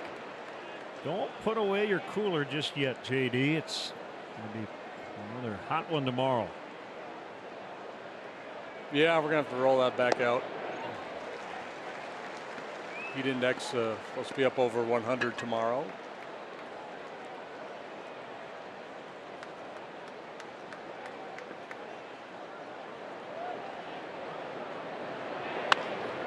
Fly ball to center. And it's Albert Almora. They will bat second in the bottom of the 5th. 3-zip for the visitors.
Fandom all game long. Post your photos and use the hashtag #AuthenticFan, and we may feature you later on in the telecast.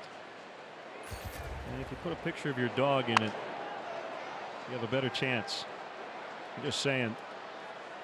Tommy La Stella batting for Kyle Hendricks, fouls away. There is a Twitter handle @TigersHistory tweeting out today. It was on this date 4 years ago, 2014. Joe Madden, managing the Rays against the Tigers, broke out his Tommy two-tone lineup. 8, 6, 7, 5, 3, 0, 9. The O was the DH.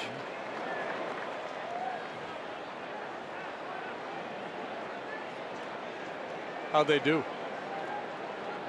We'll have to look it up. Ball 2, 2-1. Kyle Hendricks today, 5 innings, 7 hits, 3 runs. They were earned. Struck out a couple. Pretty well to left. And it's going to get down. Matuk will not play it out of the vines. And Westella likely will end up with a double.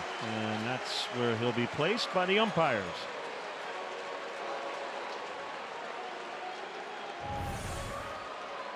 Pinch hitter well used. Carves this ball the other way. And you could tell immediately that Matuk was going to have some issues as he got twisted around in his pursuit. And does a nice job here. Understanding the ground rules. You reach in, ball's in play. Batter runner can get all he wants. The Rays faced Max Scherzer that night in 2014 and lost 8-1.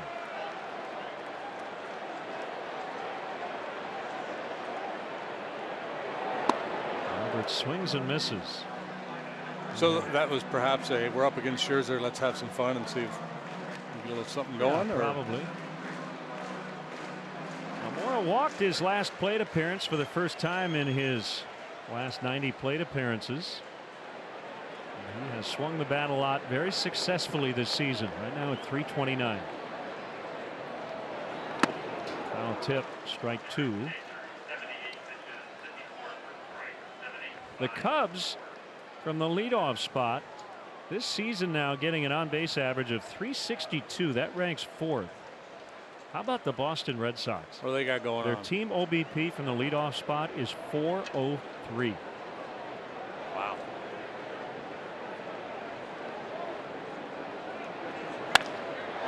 Down the right field line and a fair ball. Cubs on the board. Almora has a double.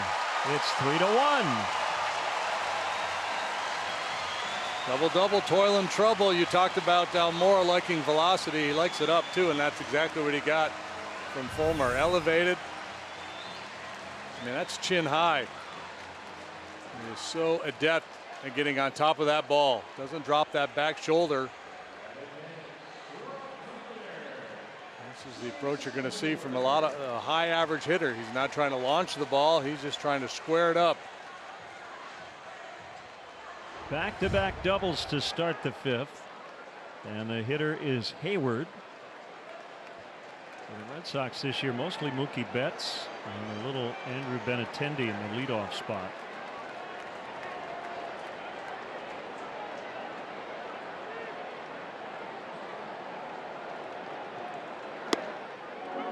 Outside corner.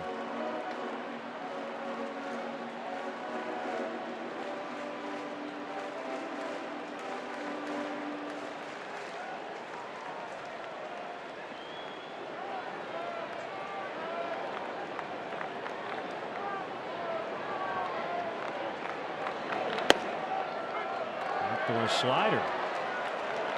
Well, he has perfectly placed a fastball and a slider to get ahead of Hayward, but he got ahead of Almora as well. Jason popped up with the bases loaded last time and shattered his bat. More frustration as Fulmer makes 2 outstanding pitches on him. He's got to work from down 2 strikes. And the backdoor breaker again and missed. They feel like they've got him looking out there if they'll try to jam him with velocity. Jason's gotten a lot of hits to left field this year.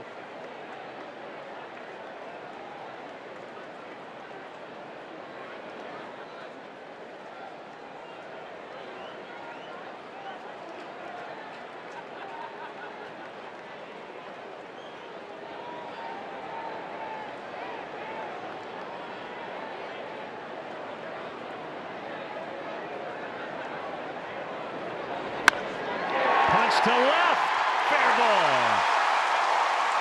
How about the 2-strike work by Almora and Hayward, and it's a 1-run ball game in the 5th. Yeah, if the Tigers had done their due diligence on Hayward, and I'm sure they did, they would see that he's really good if you keep working him away. This time they go changeup out there. The long arms get the job done again. This is similar to the one he had the other day when he put that little flare into left. This time he hits it a little harder right down the line.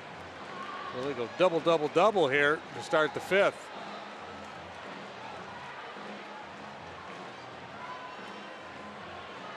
The weight is gone. You see where the backside is, but he's long and strong and has tremendous reach. Rick Anderson, the pitching coach, tying run now in scoring position with nobody out. You see the Cubs have already won 7 times after trailing by at least 3, and twice they did it in that Twin Series.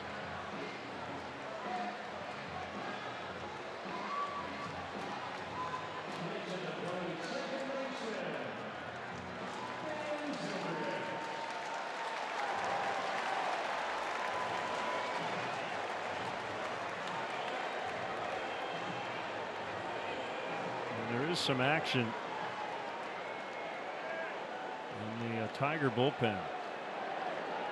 Normally patient, man in scoring position, Zoe sometimes goes early. Goodrum get Zobrist, and Hayward now at third with 1 out. That'll be an 0 for 1, but clearly Zobrist was trying to hit that ball to the right side. Yeah, that's I like that approach. I mean, he's trying to get a base hit, but he's really emphasizing top hand and pull. And he's a pull hitter to begin with, so it was a good setup for him. Marty Lewicki up for the Tigers, and now they're infield in against Anthony Rizzo.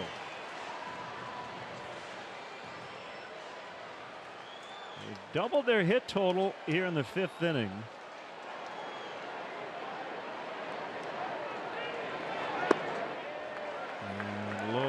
Rizzo, ball 1.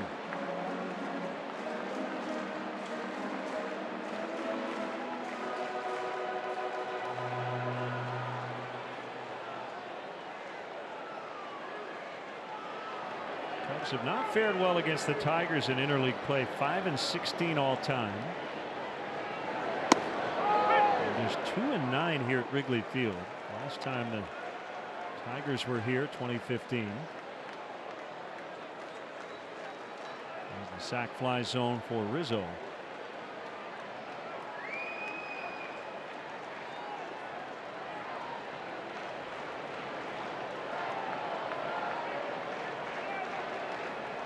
And the pitch, ground ball, base hit, tied at 3.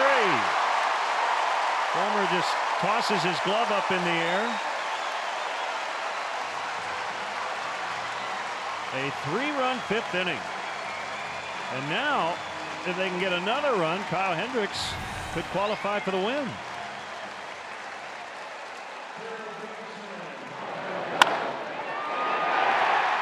Just a nudge to left to play a run.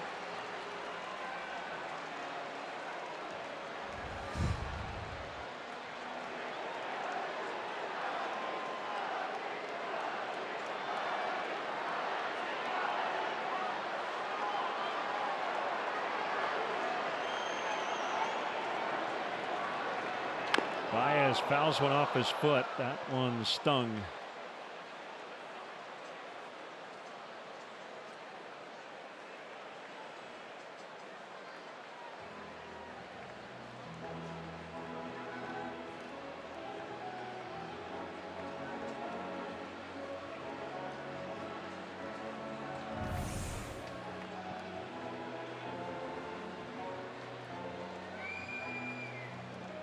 Even with the guard there, and he gets hit a lot.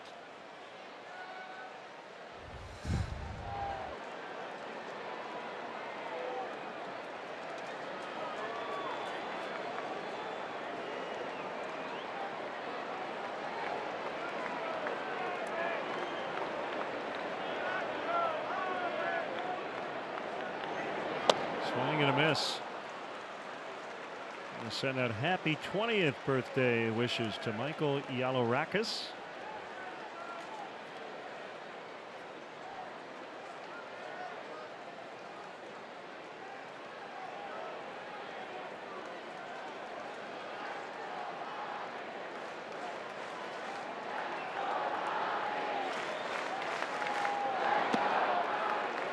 0-2. Tigers have gotten deep starts here lately. At least 6 innings in 6 consecutive games coming in. Yeah, they got a pretty good group in their rotation. Nobody's having a great year, but they're all pitching fairly well. And the guys have taken the lion's share of the starts for them. Boyd, Fires, Fulmer, Liriano, and Zimmerman, all better than league average in terms of their ERA.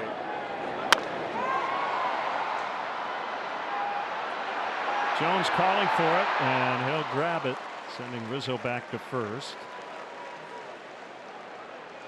Hey, Cub fans, everybody in. Summer has finally arrived, and the best place to spend your summer is at Wrigley Field. Plan now and get tickets to weekend matchups against the Reds, Cardinals, and Padres, and support the Cubs to another division title. Visit Cubs.com. Place your orders today.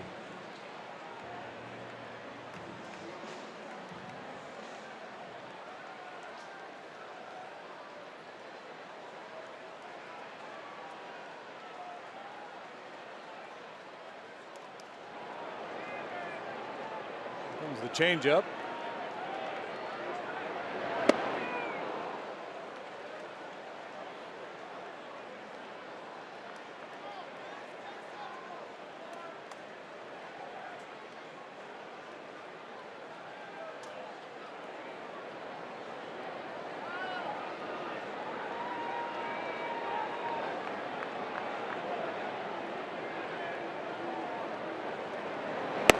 Swing and a miss.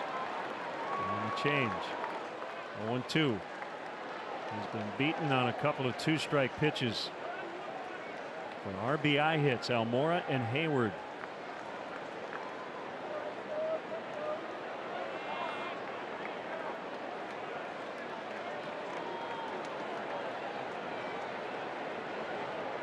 Right back to it.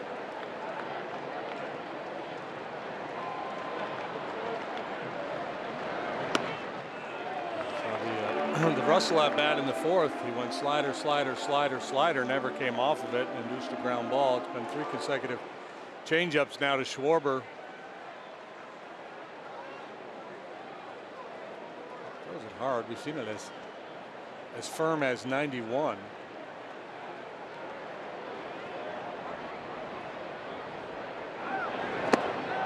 He gets him this time on the change. But the Cubs scored 3 times. 3 doubles included in the frame to start the inning.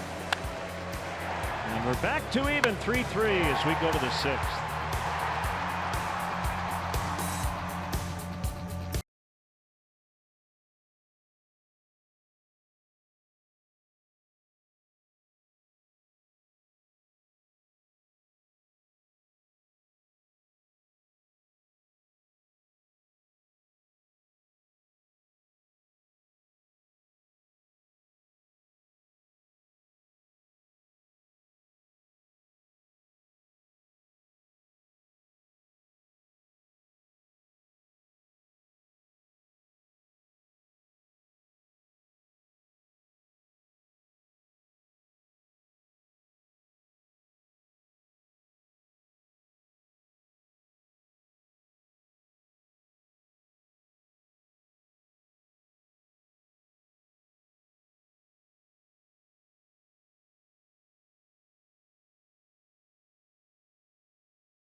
Report. Anthony Rizzo tying things up with an opposite field base knock there in the bottom of the 5th inning. And I spoke to him before the game, and he said that hitting on all cylinders is not something that happens often for a team, even scoring 46 runs in the last 4 games. Here's what he had to say about it. I really don't think a team ever clicks on all cylinders. You'll have little spurts of, but someone will find something to start nitpicking at. I think winning ball games is when, that's my definition of clicking. No matter how you win, we won 11-10, but we won. So if we lost that game, it's kind of a wash for the offense. We obviously all feel good, but we just keep winning. If we keep winning, that's when I think everything starts rolling. Rizzo likes that they're piling up the W's, guys, but still feels like this team has a ways to go before they're at their best. But he'll take those wins. Yeah, I mean, the Twins scored 25 runs in 3 games, and if we had told you that going into the series, you'd probably have guessed they won at least 2 of 3. They lost all of them.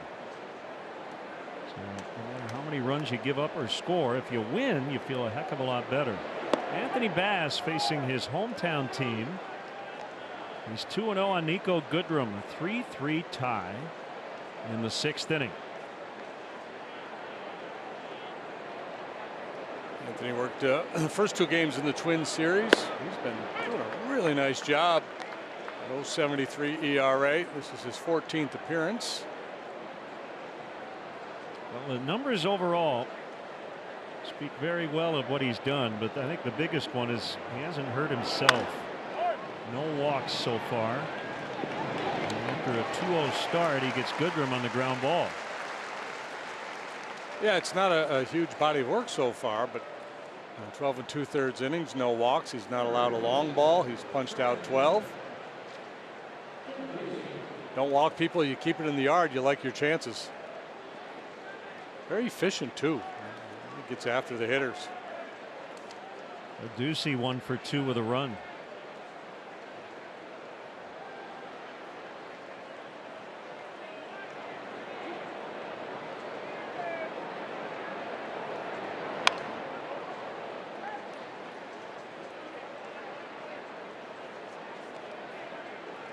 Tigers got 2 in the first, 1 in the 4th. The Cubs all 3 of their runs in the 5th.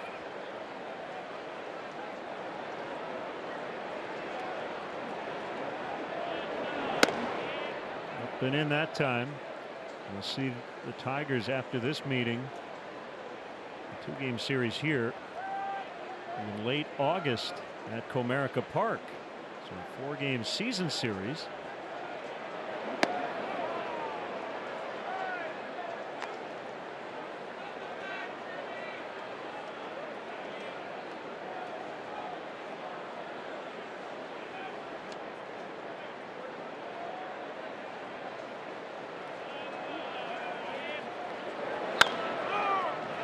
Ball handled by Rizzo again.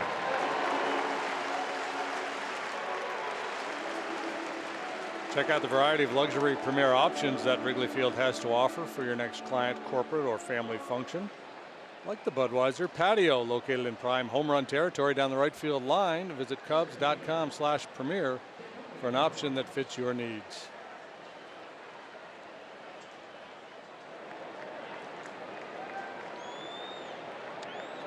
Tigers have gone down 1-2-3 once. That was the 2nd inning. First 2 have been retired, and it's Jacoby Jones. Strike 1. A lot of balls on the ground with Bass out there.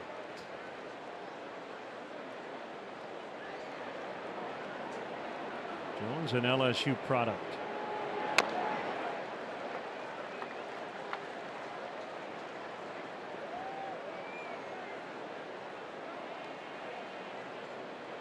Bass went to Wayne State in Detroit.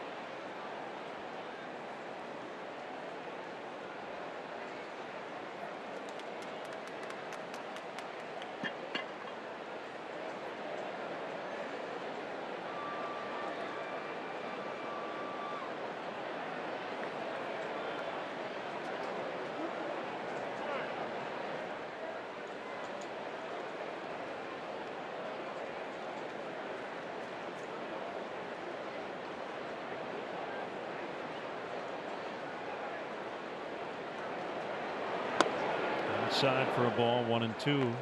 You know who else went to Wayne State? Who's that? Ted Simmons. Did not know that. Ben Ogilvy. Tap foul.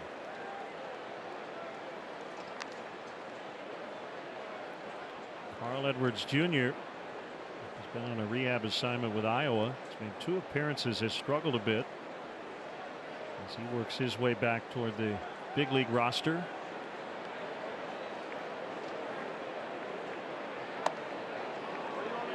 Ooh, 97. Frisky. 2-2. You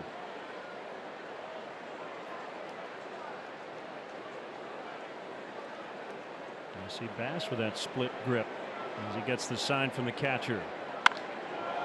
Did pretty well out in the center. On the move is Almora. He'll get to the spot, and Bass works a perfect 6th. Cubs will bat in a 3-3 tie.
Who have served, and all of our service members at home and abroad.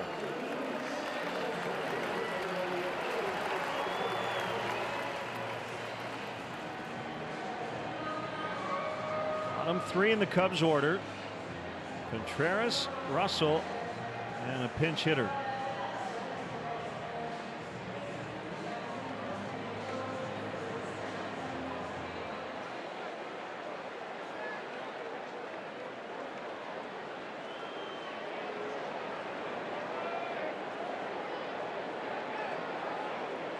Michael Fulmer back to work in a swinging strike.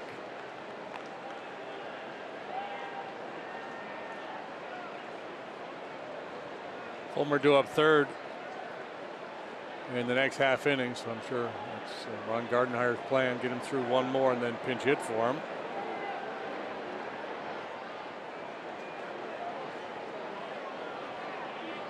Walk single for Contreras today. He's 8 out of his last 20 now.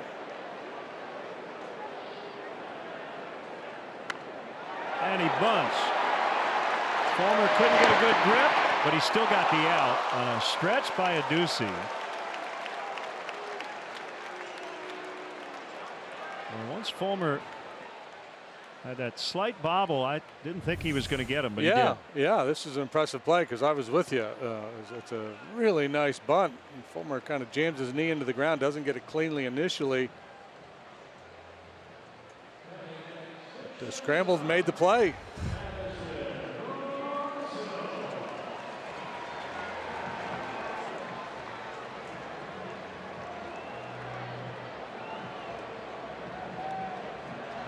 pitcher on a bunt like that. It's kind of like we talk about hitters when they're trying to beat out an infield hit, how they really sell out. There's a tremendous sense of urgency to get that lead man on a play like that. Well, the running really pays off. Obviously, the conditioning that you need to pitch, but to be able to bounce off the mound in the 6th inning of a game, and even though it's not as hot as it was this weekend, it's still a warm day. You manage to find that extra gear.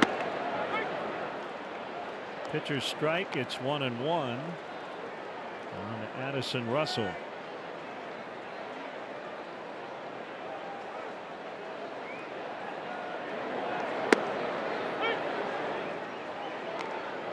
It was all sliders last time.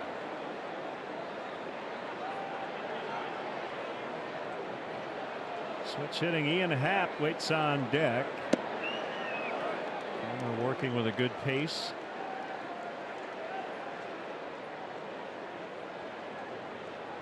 No decision for Kyle Hendricks today.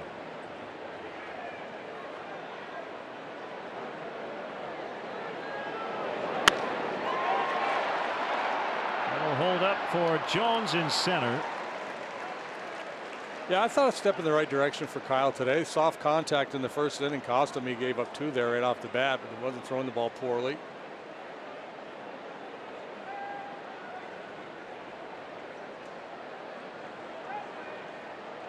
And with 2 outs, nobody on, it will not be Ian Happ. Instead, David Bodie. Counting a couple of double plays, 10 outs on the ground for Hendricks today. Hey, I got another Wayne State alum for you, courtesy of Christopher on Twitter. Casey Kasem. Oh, really? Wayne State.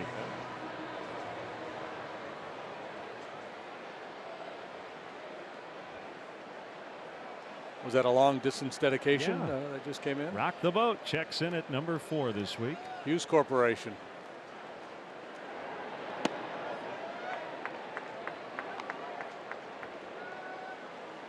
It's always a topic of conversation on Sundays with Joe because he's been listening to Casey's top 40 on the XM.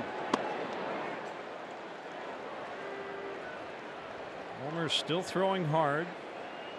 94 pitches into his performance. 1-1. Cubs got to him for 3 runs in the 5th to tie the ball game. He's had a couple of changeups float up and away on him arm side, but you can understand why he's been such a good pitcher. Most of the pitchers are competitive, right? I mean, it seems like he's got a plan, and he may be missing, but he's trying to go down and away. Maybe he misses a little bit further down, a little bit out. But the fastball command is pretty good, and the secondary pitches are very good.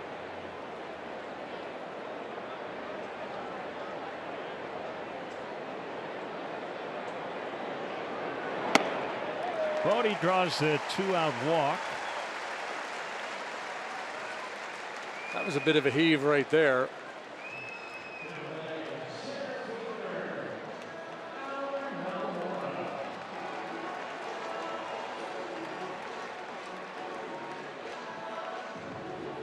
So many hitters around the game now have power. It's all about managing counts. There used to be certain hitters, and there's still a few around, but nowhere near as many as there were a generation ago, where you get 3-0, 3-1, 2-0, whatever. You say, here you go, hit it. You don't do that very often nowadays. Pretty good lead by Bodie. He was credited with a stolen base after the game on Sunday from his 8th inning intentional walk. He took second. Originally was scored defensive indifference.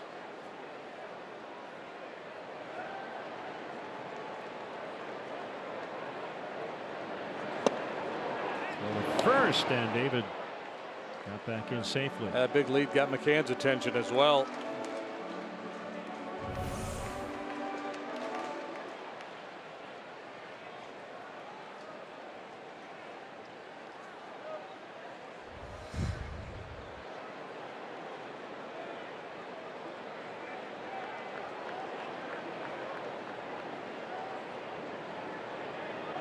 He takes off. The throw by McCann is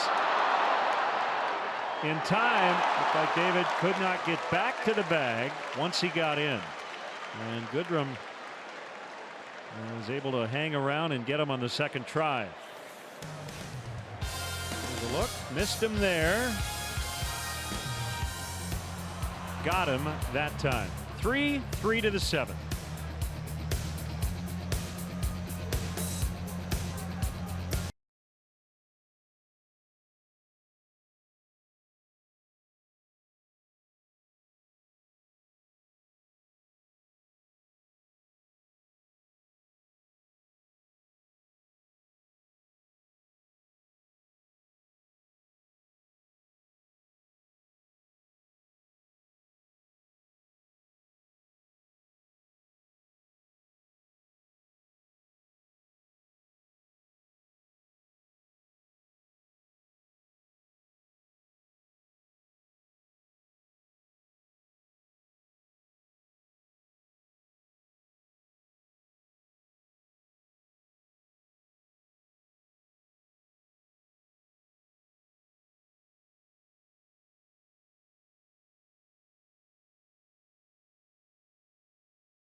To come onto the concourse and cool off a little bit. You can use your cheer card to fan yourself if you need to, but really, let's cheer with these. And as we always do, guys, we handed out thousands of these this afternoon, and we always like to showcase a local artist and their work. And today, this was done by Marion Nixon, who did a tremendous job illustrating here, even using the marquee to show what an authentic fan day looks like outside of Wrigley. For all the dates of our authentic fan giveaways and such, just go to NBCSportsChicago.com/CubsAF, and you can learn what we're giving away besides the cheer cards, like today, these good-looking shades. Lynn and JD, go ahead, throw yours on. Show everybody what they look like. Hang on, Kelly.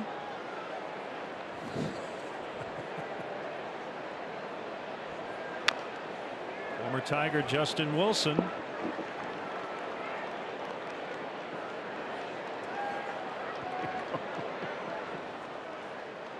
I can see. That's your best side. Coming and going, yeah. I'm going to put him on top of my hat like a big league outfielder. Justin got the win on Saturday, the 14-9 win with the scoreless inning. And he's 2-2 now with a 3.18 ERA. He's allowed runs in 4 of his last 6. Came on the heels of a really good stretch for an extended period. Battles his former mates here. James McCann.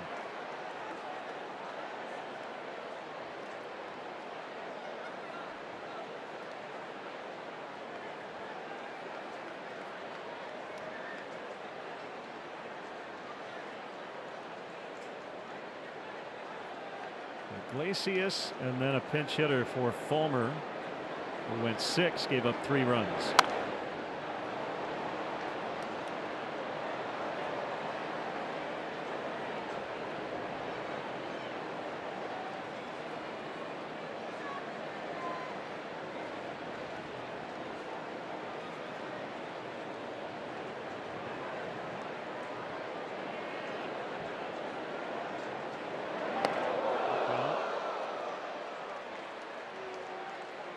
McCann will dust himself off. Now, speaking of birthdays, this is amazing. John Sterling, the longtime voice of the Yankees, has a birthday coming up tomorrow. Do you know how old John is going to be? I'm gonna go with Younger than I think. 80. No way. He is the most youthful 80-year-old Wow. ever. That's incredible. He was born July 4th, 1938. So an early happy birthday to Yes, sir. John Sterling, the voice of the Yankees. The Yankees win. Well, I was You get a thinking, chance, go to YouTube and Google Sterling shake, and you'll get to watch John do it. well, James McCann batting. I was thinking of Brian McCann. You know, McCann can swing and a miss. Strike 3.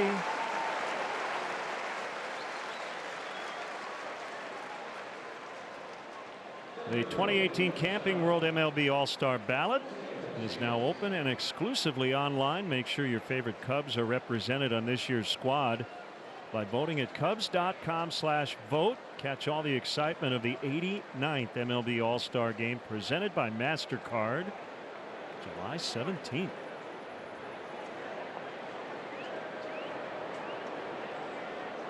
Jose Iglesias.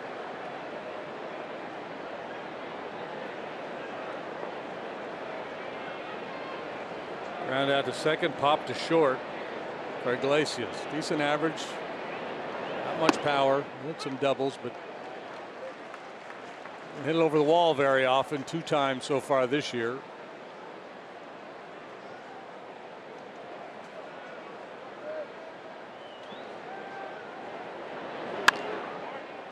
He does have speed, though. So he can turn a walk or a single into a double with his legs. Jaunty hat. Victor Reyes is on deck for Fulmer. 2 strikes on Iglesias.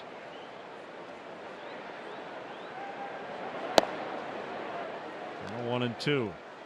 Well, he either missed badly or he had a different idea what he wanted to do with that fastball. And sometimes that's the case. And if you're watching a game at home and you see the catcher set the target way up high and the guy misses down, you just assume he missed. But sometimes you're just ready to go as a pitcher, and you want to make your pitch. And even if the guy sets up a certain way or calls for a certain spot, you just go ahead and make your pitch. My best guess is that he missed there. That's normally what happens in that instance, but not always.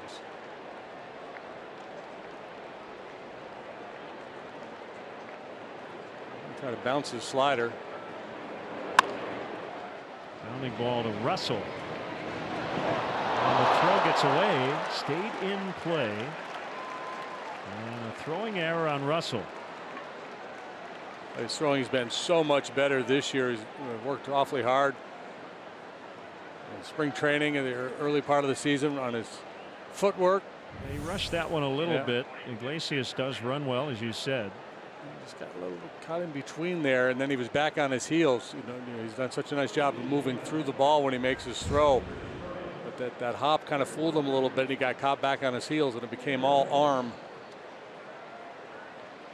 Reyes announced as the pinch hitter for Fulmer.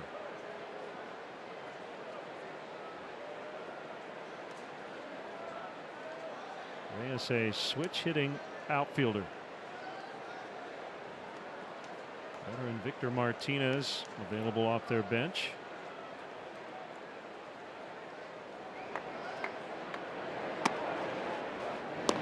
First, Iglesias back in.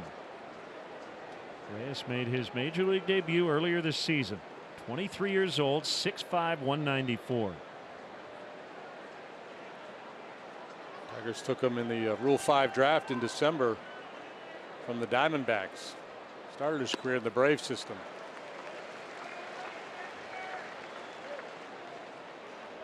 He has yet to walk in the 70 plate appearances. Just 23 years of age, 298 lifetime minor league hitter coming into this season. He's got decent speed. Swing and a miss again, 1-2.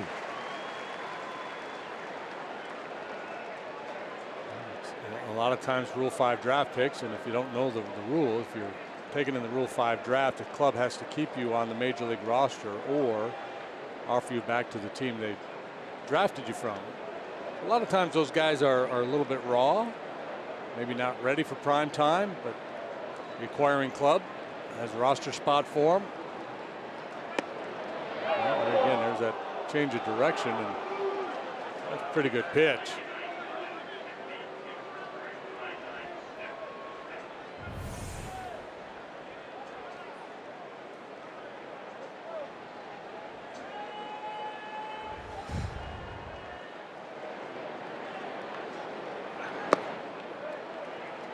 Hit the dirt, it's full.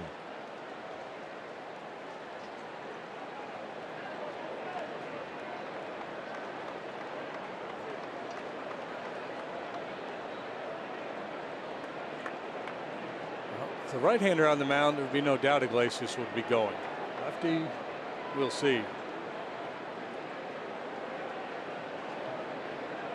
Wilson with a high set. Iglesias takes off and Reyes fouls upstairs.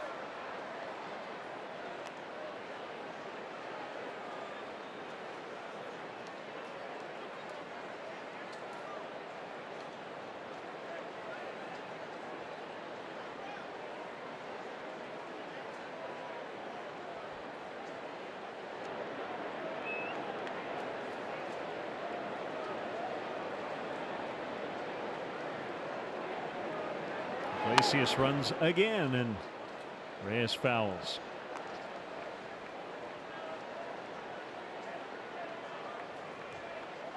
Cubs have used Hendricks, Bass, and Wilson. Well, given the fact that he hasn't walked, likely hacking at anything close here. He seems to be in swing mode. Strikeout, throw out, double plays, certainly in play.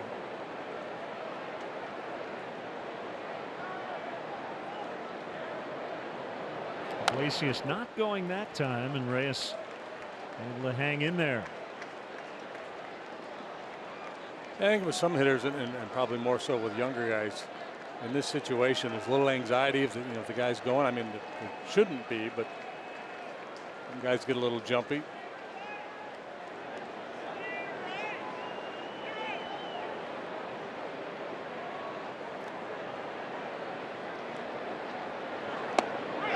Strike three.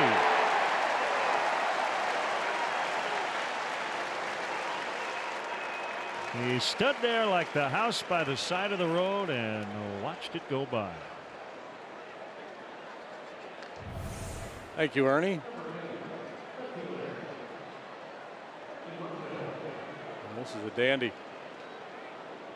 Perfect. Outside part of the plate, bottom of the knees. Took 3 for 3 against Kyle Hendricks today. Ace is up there going, I'm not going to chase. I'm not going to chase. I'm going to make him throw me a strike. I'm not going to chase. Whoop.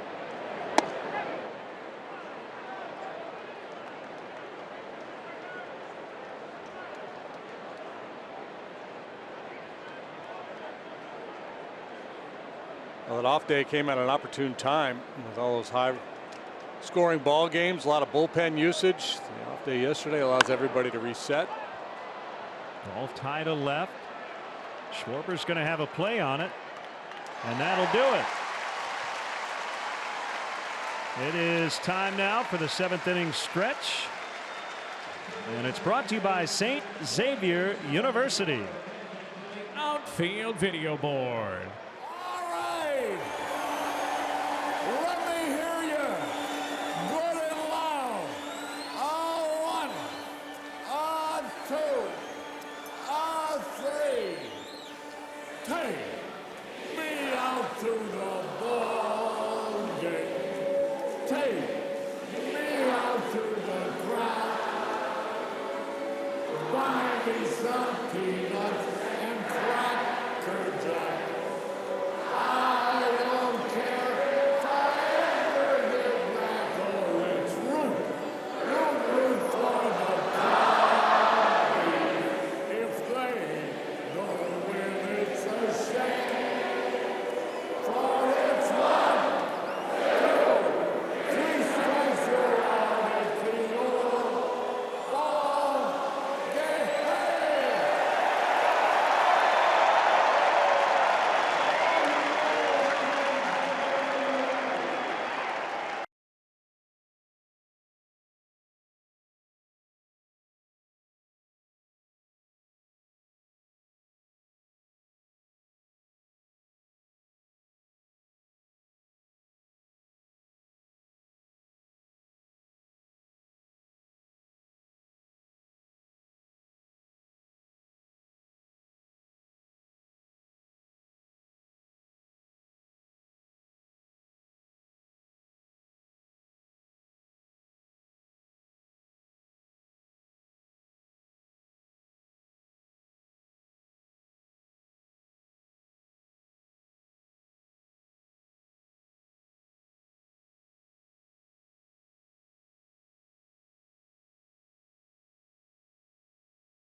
what I would give for a Daniel Stumpf, Ryan Schimpf matchup.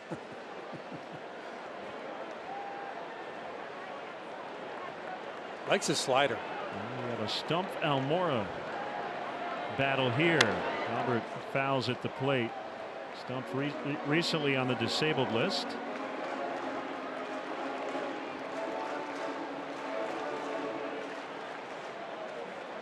$28 times this year for the Tigers, 55 last season. Made his big league debut 2016 with the Phils, 7 relief appearances for them. He was originally in the Royals organization. He was activated yesterday, missed over a month with left ulnar nerve irritation. 0-2 on Almora, 3-3 7th inning. So that's 7 consecutive games in which the Tigers starter went at least 6 innings. Called strike 3.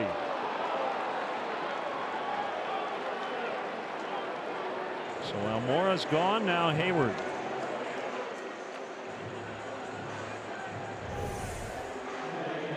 Below 3/4 arm angle and throws that backdoor slider. Not a strike till the very last. Easy pitch for a right-handed hitter to give up on.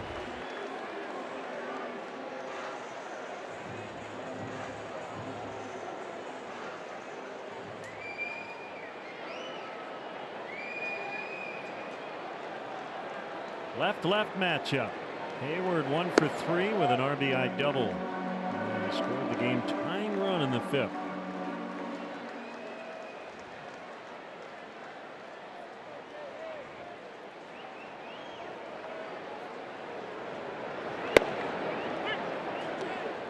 Now 1-1.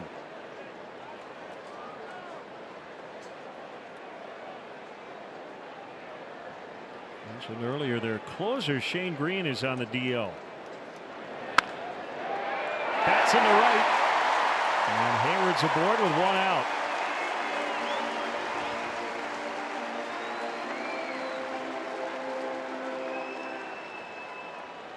Work against left-handed pitching has been better of late for Jason. Smokes that one into right for his 2nd hit of the game. Last time he punched a double the other way.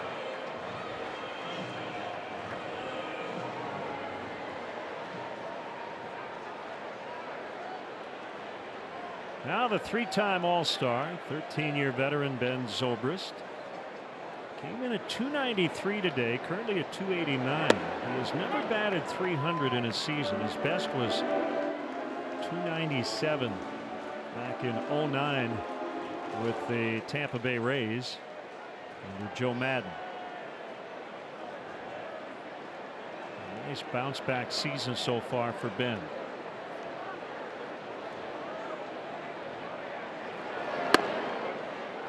Yeah, he's been remarkably consistent. I think of him falling into a prolonged slump this year.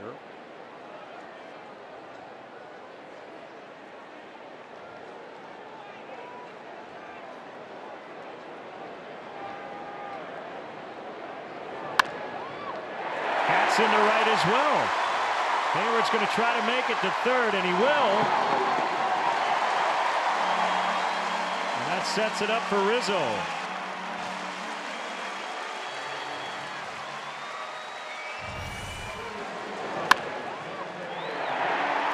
They go 1st to 3rd yet again. Anthony RBI single last time he was up there. That was with the infield pulled in. Here they'll play for 2. At Zobrist, April 308, May 271, June 308.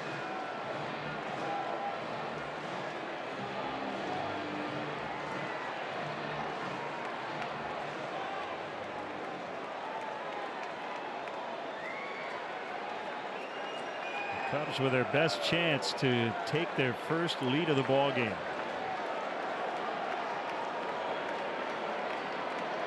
Stump set, and the pitch. It's in there for a strike.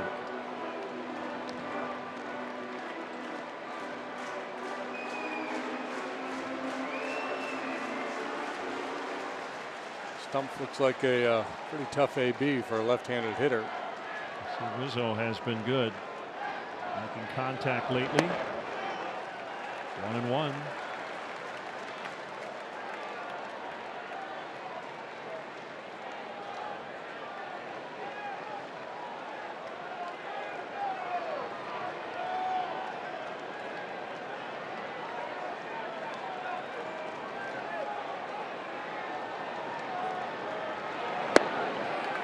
Two and one. I think after Daniel's done as a baseball player, he should host a really difficult trivia show. Call it Stumped. You've been stumped. Stumped the band.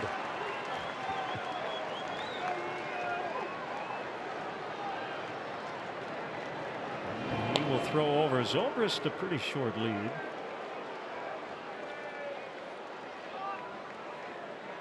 He is from Humble, Texas, outside of Houston. Played at San Jacinto Junior College. In a powerhouse program for years.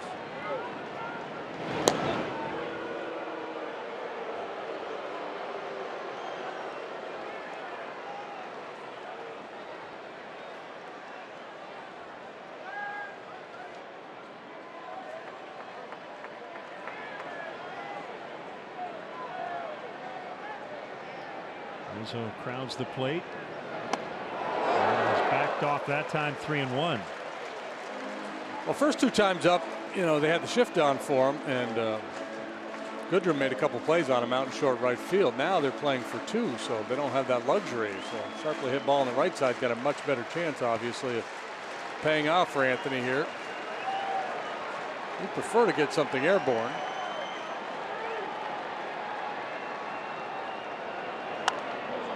Fouled out of play. Probably not what he had in mind there. Well, does he send Zobrist? Yeah. Showed you Rizzo hasn't struck out in a while. Yeah, I like go here. Again, the lefty on the mound, it's a little bit of a different thought. You're not going to get as good of a jump. I still trust ball four, contact from Rizzo. Zobrist not running, and that ball is fouled.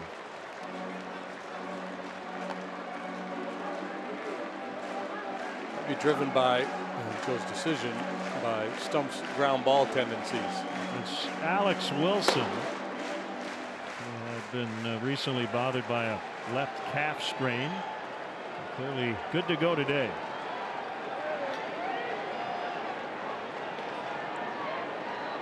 Another 3-2. And they will get one, and that is it. And the Cubs lead as Rizzo able to beat that relay throw. And one of the great paradoxes of baseball is double plays typically are hard hit. That one was not. And the soft contact gives the Cubs the lead.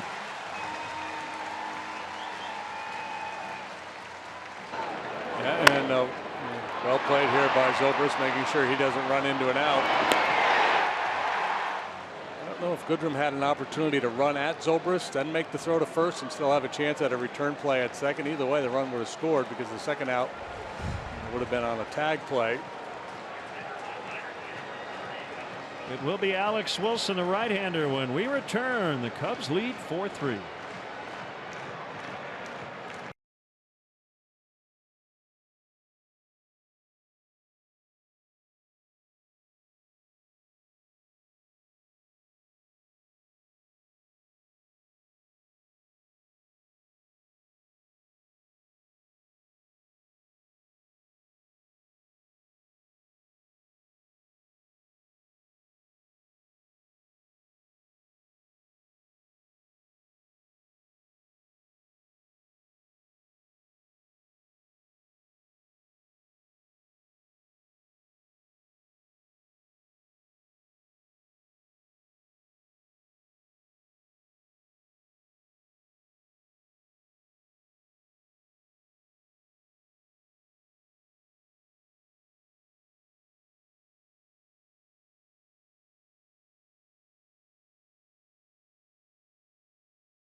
external pain relief of the Chicago Cubs, Alex Wilson, into the ball game now, and sporting an 0-3 record, a 3.94 ERA, pitching for the 29th time.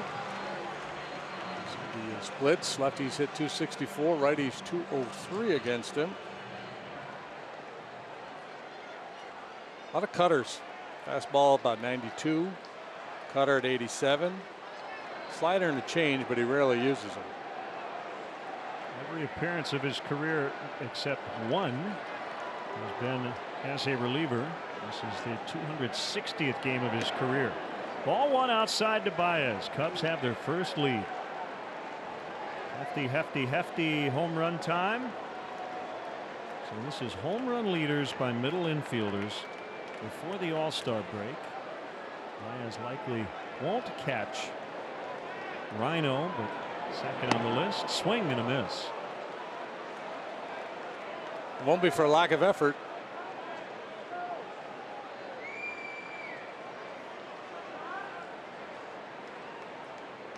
Nothing so far today for Javi. A couple of punch outs and a pop-up.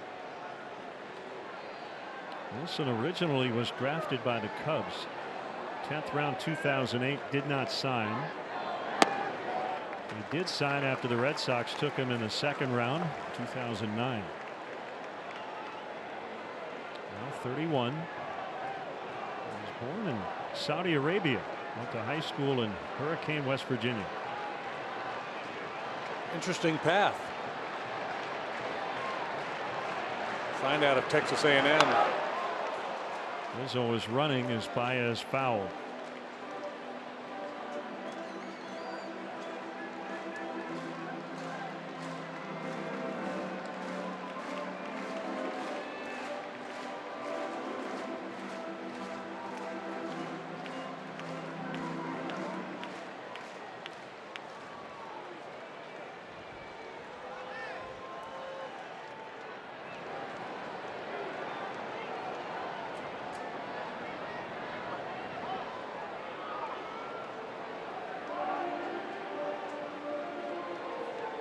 Just checked out the Google machine here. Born in Saudi Arabia, his dad was a geologist for Aramco.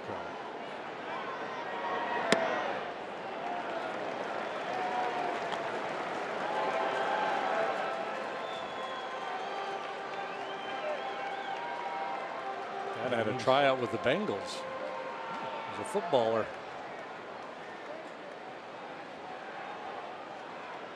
He lives in College Station, Texas. To Texas A&M.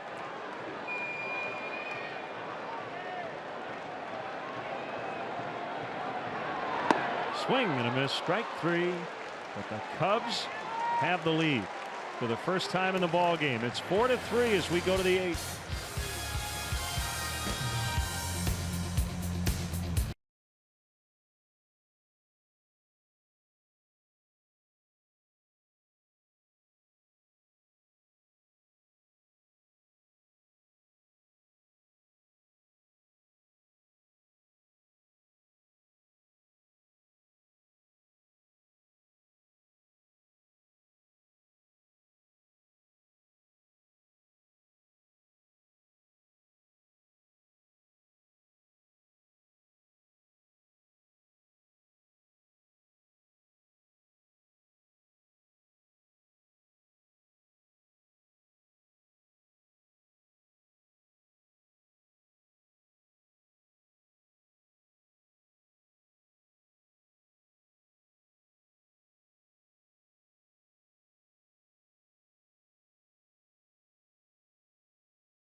Light, hold a true moment. Couple of hits for Jason Hayward today.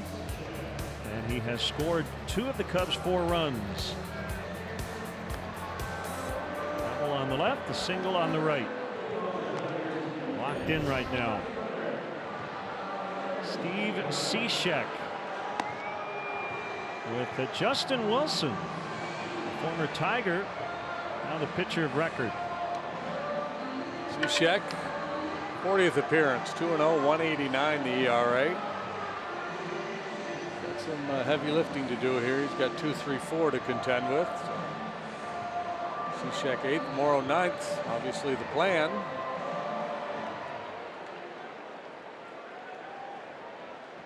Castellanos 1 for 3 with a run.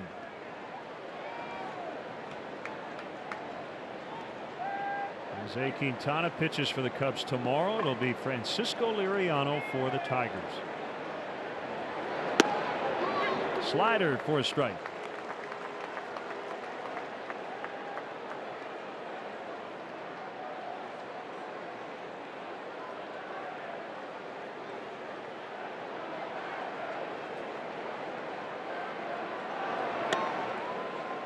Twins and Brewers are underway. They are going to the 3rd inning. A scoreless tie. Jake Odorizzi against Junior Guerra.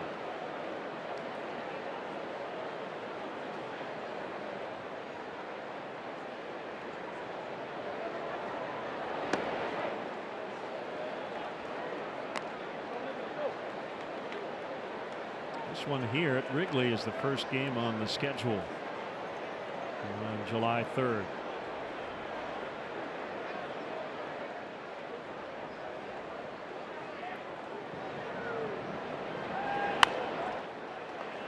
Foul. It's 2-2.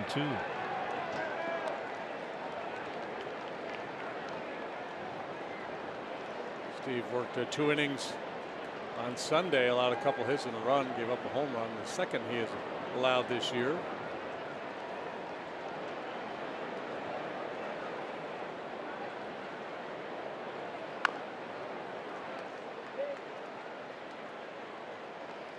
Challenge. You start thinking about that slider away as a right-handed hitter, and he throws the sinker down and in and just eat you up.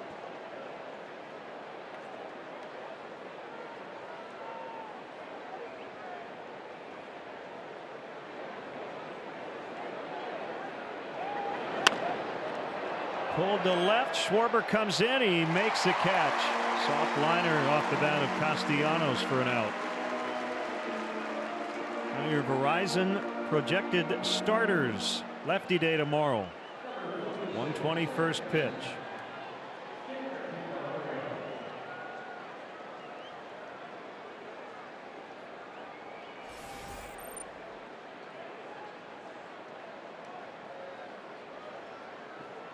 Good hat day. Candelario 0 for 3. He didn't drive in a run in the 1st inning with a ground out.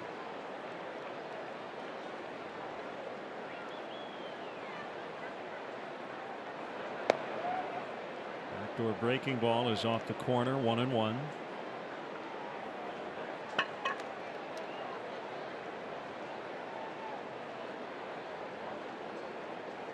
Slightly open stance as the switch batter waits and takes a fastball away.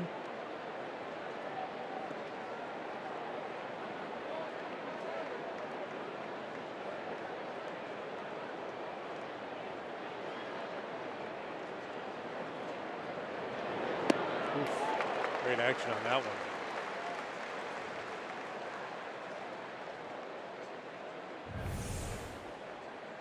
Jamer's OPS as a right-handed batter. Candelario strikes out. 916. This side nowhere near that.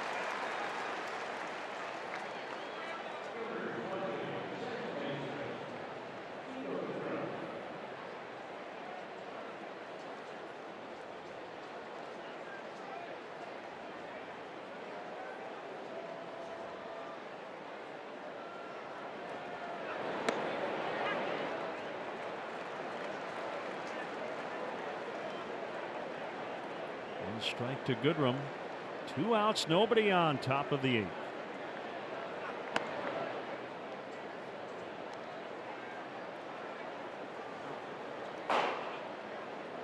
Thomas Coleman is the right-hander. Warwick Soppold is the lefty. Check that. Both are right-handed. Moving a foot and a half.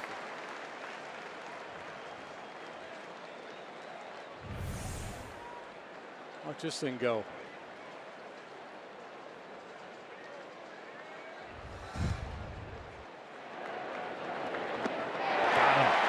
Nice work by Cishek. No base runners against the Cubs bullpen today. Bass, Wilson, and Cishek. 4-3 in the 8th.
For our next Cubs Authentic Fan Night. The Cubs will entertain the Diamondbacks. Visit the Authentic Fan booth inside the Gallagher Way gate and grab a free jersey while supplies last. And some more photos on Authentic Fan Day.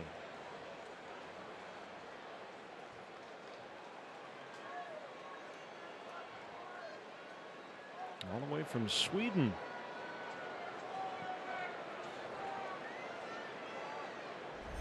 Pitcher for the Tigers. Right-hander Warwick Soppold. S-A-U-P-O-L-D. Born in Perth, Australia. Debuted with the Tigers in 2016. He too throws a lot of cutters.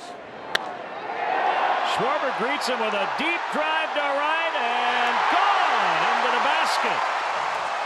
For some insurance, number 17 for Schwarber.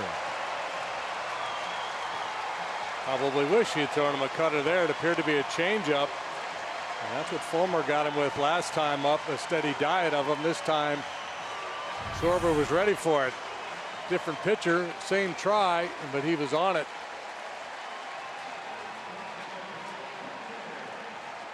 Ford home run replay. That's the first homer of the day for either team.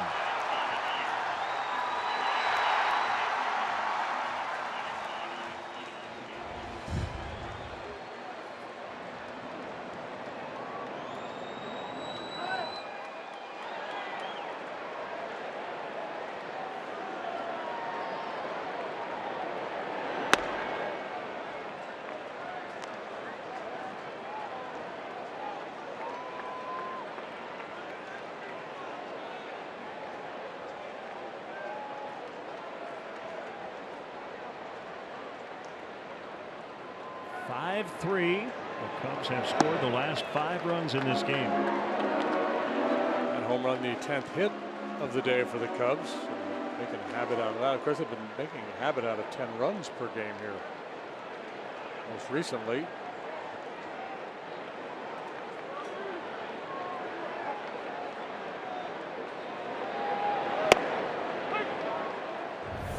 Gallagher insurance run. Just enough of it. Against the wind.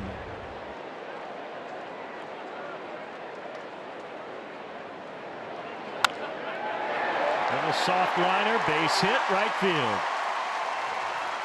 Contreras tried for 2, and he's going to be out.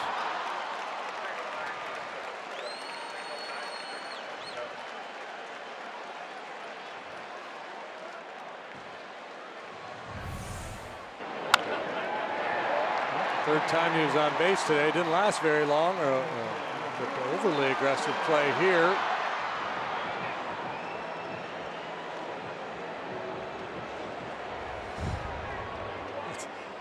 You know, I think we're going to see more and more of that now. Guys forcing the issue and then head first slide and just trying to avoid a tag. I mean, if you think about it, it makes some sense. One, you got a chance that the guy mishandles or makes a bad throw from the outfield. And even if they do everything right, with a little sleight of hand, you might beat the tag at the base. Pre-replay, really tough to do that. Usually if the ball got there ahead of the runner, he would be called out.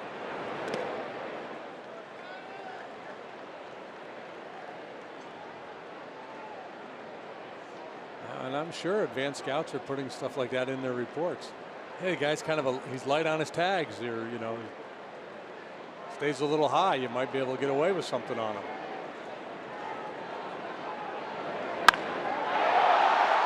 Deep right center, going to stay in. That's Jones. Pedro Strop up in the bullpen, so it might be Strop to get the save chance today. Off day yesterday, but remember Brandon Morrow got the final 4 outs on Sunday. Yeah, despite all the runs, they were close games. He worked twice in the Twin Series. Also pitched the finale of the Dodger series. He's coming off that back injury.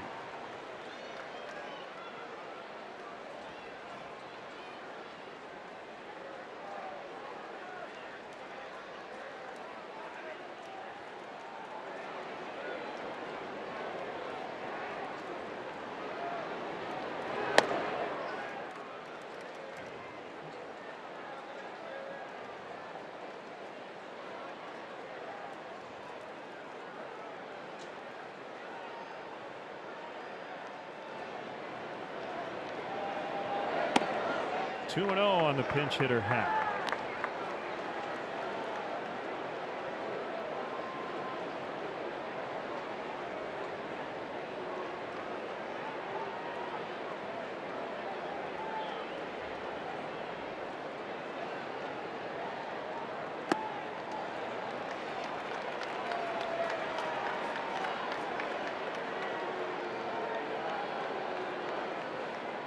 Ian's last 9 games, .483 batting average, .595 on base, .655 slug, 14 out of 29.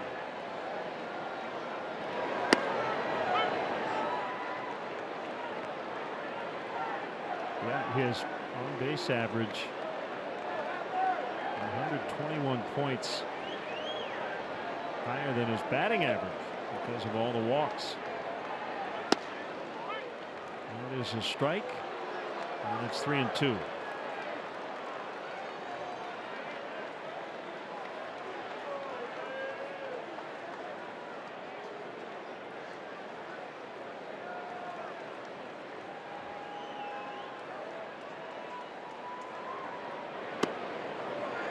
Now he walks.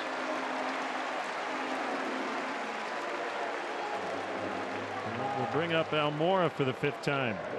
Paid crowd today, 38,424. You just see the body language of a hitter who's feeling good, seeing the ball well, versus a guy who's scuffling and pressing. And that's where you kind of go down that rabbit hole and you start to struggle and you feel like you have to hit your way out of it. And then you get into swing mode. You start over swinging, chasing bad balls. Right now, Happ in a real good groove. A few weeks ago, that last pitch, there's no doubt he would have been hacking.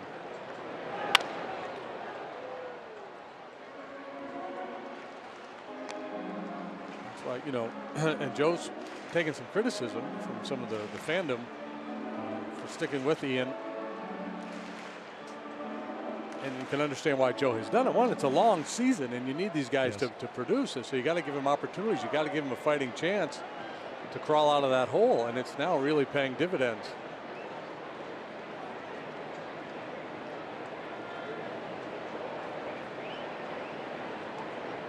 And some of that playing time early came at the expense of Almora, but there are two ways to look at Albert's season 2.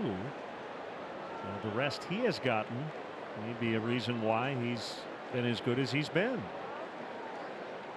And the matchups may be a reason why he's been as good as he's been. I think there's always this assumption that when guys are good but they don't play every day, that they would put up those same numbers, those same rate stats if they never had a day off. You can understand why fans want to see a lot of Albert Almora from where Joe sits, and when everybody's healthy, when Chris Bryant's going, when you want Baez in there a lot, he basically has 5 outfielders for 3 spots. With Zobrist a part of that mix. Bounding ball to the shortstop Iglesias, out recorded at second. And we're going to go to the 9th. It's going to be Pedro Strop to get a rare save opportunity with a 2-run lead.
And Jason Hayward playing a two-way game, defense and offense. Benny's Beverage Depot is the official champagne provider of the Chicago Cubs. Knox, spectacular play in the outfield. Figure double single, so 3 bases added, and he saved 2 or 3 with the catch in right.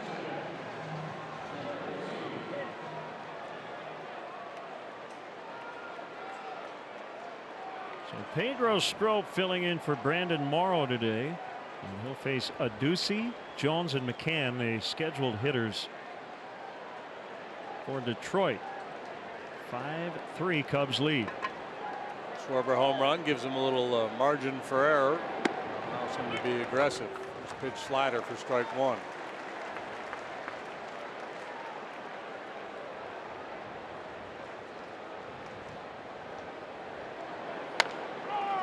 On the ground, Rizzo's got it. 3-1 for the first out. And we have not been told of any issue with Brandon Morrow, so I just assumed they wanted to give him another day after his performance on Sunday, and I'm sure Joe will be asked about his status after the game, as the batter is Jacoby Jones.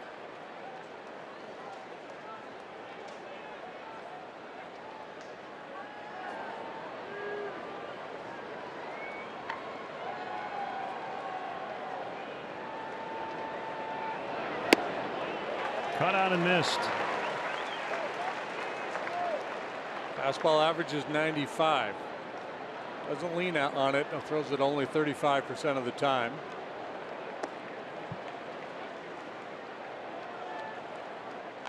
Slider and a cutter that he added last year that he's using a lot so far this year. If you see 83, 84, that's a slider. You see 88, 89, that's the cutter. Is a cut fastball at 90. As we speculated, he just is getting an extra day. So Brandon Morrow should be ready to go tomorrow. Tomorrow.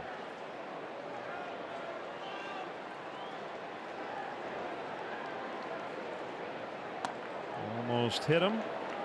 2-2. Jones almost half leaned into that pitch.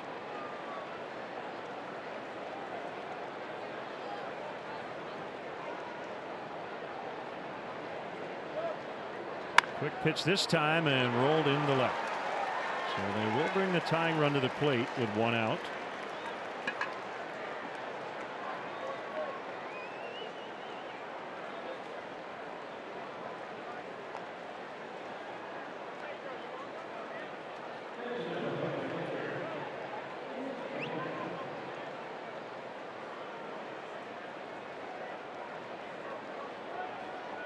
And the catcher McCann. Cubs looking for their 5th straight win.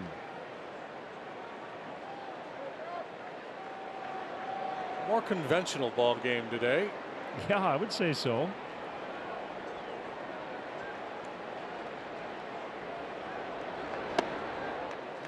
He's got some pop in that bat. Just 4 home runs so far this year, but he had 13 last year, 12 the year before. A unique quality to the first homer he ever hit in the big leagues. It was an inside the Parker at Minnesota in 2015. I seem to remember him having some big moments when he first came up, a walk-off home run or something to that effect.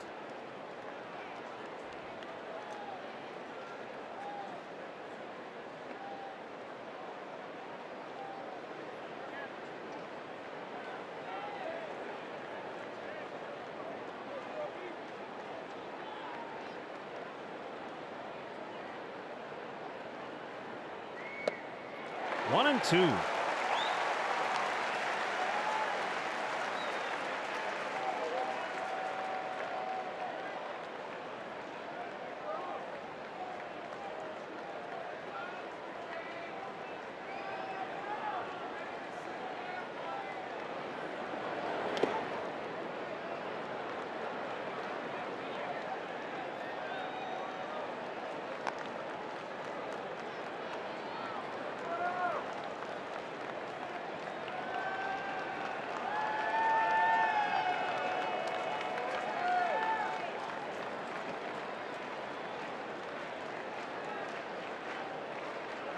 Two count to McCann.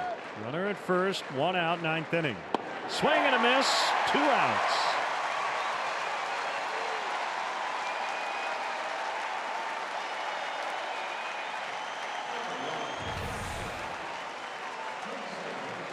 Kind of got around that slider and backed up on him, but got the swing and miss.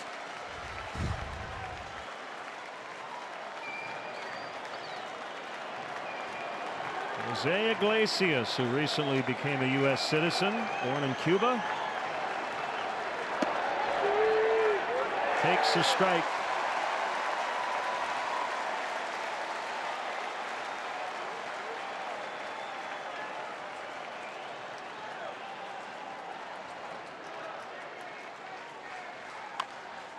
A bouncer charged by Baez. Cubs win. Cubs win as Baez just streaked over the mound and gave Strop a high five after making that throw. It's 5 in a row, and if the Twins can beat the Brewers, the Cubs will jump into a first-place tie. Nice to have a guy like Strop out there when your closer's not available. The entire bullpen really good today. Schwarber provides insurance with a key long ball.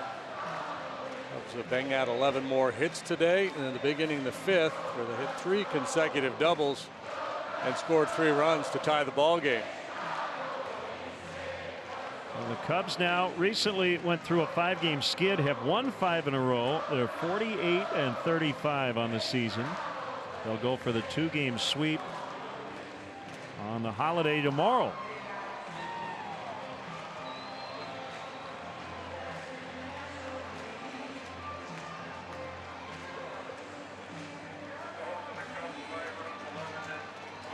Justin Wilson gets the win against his former team.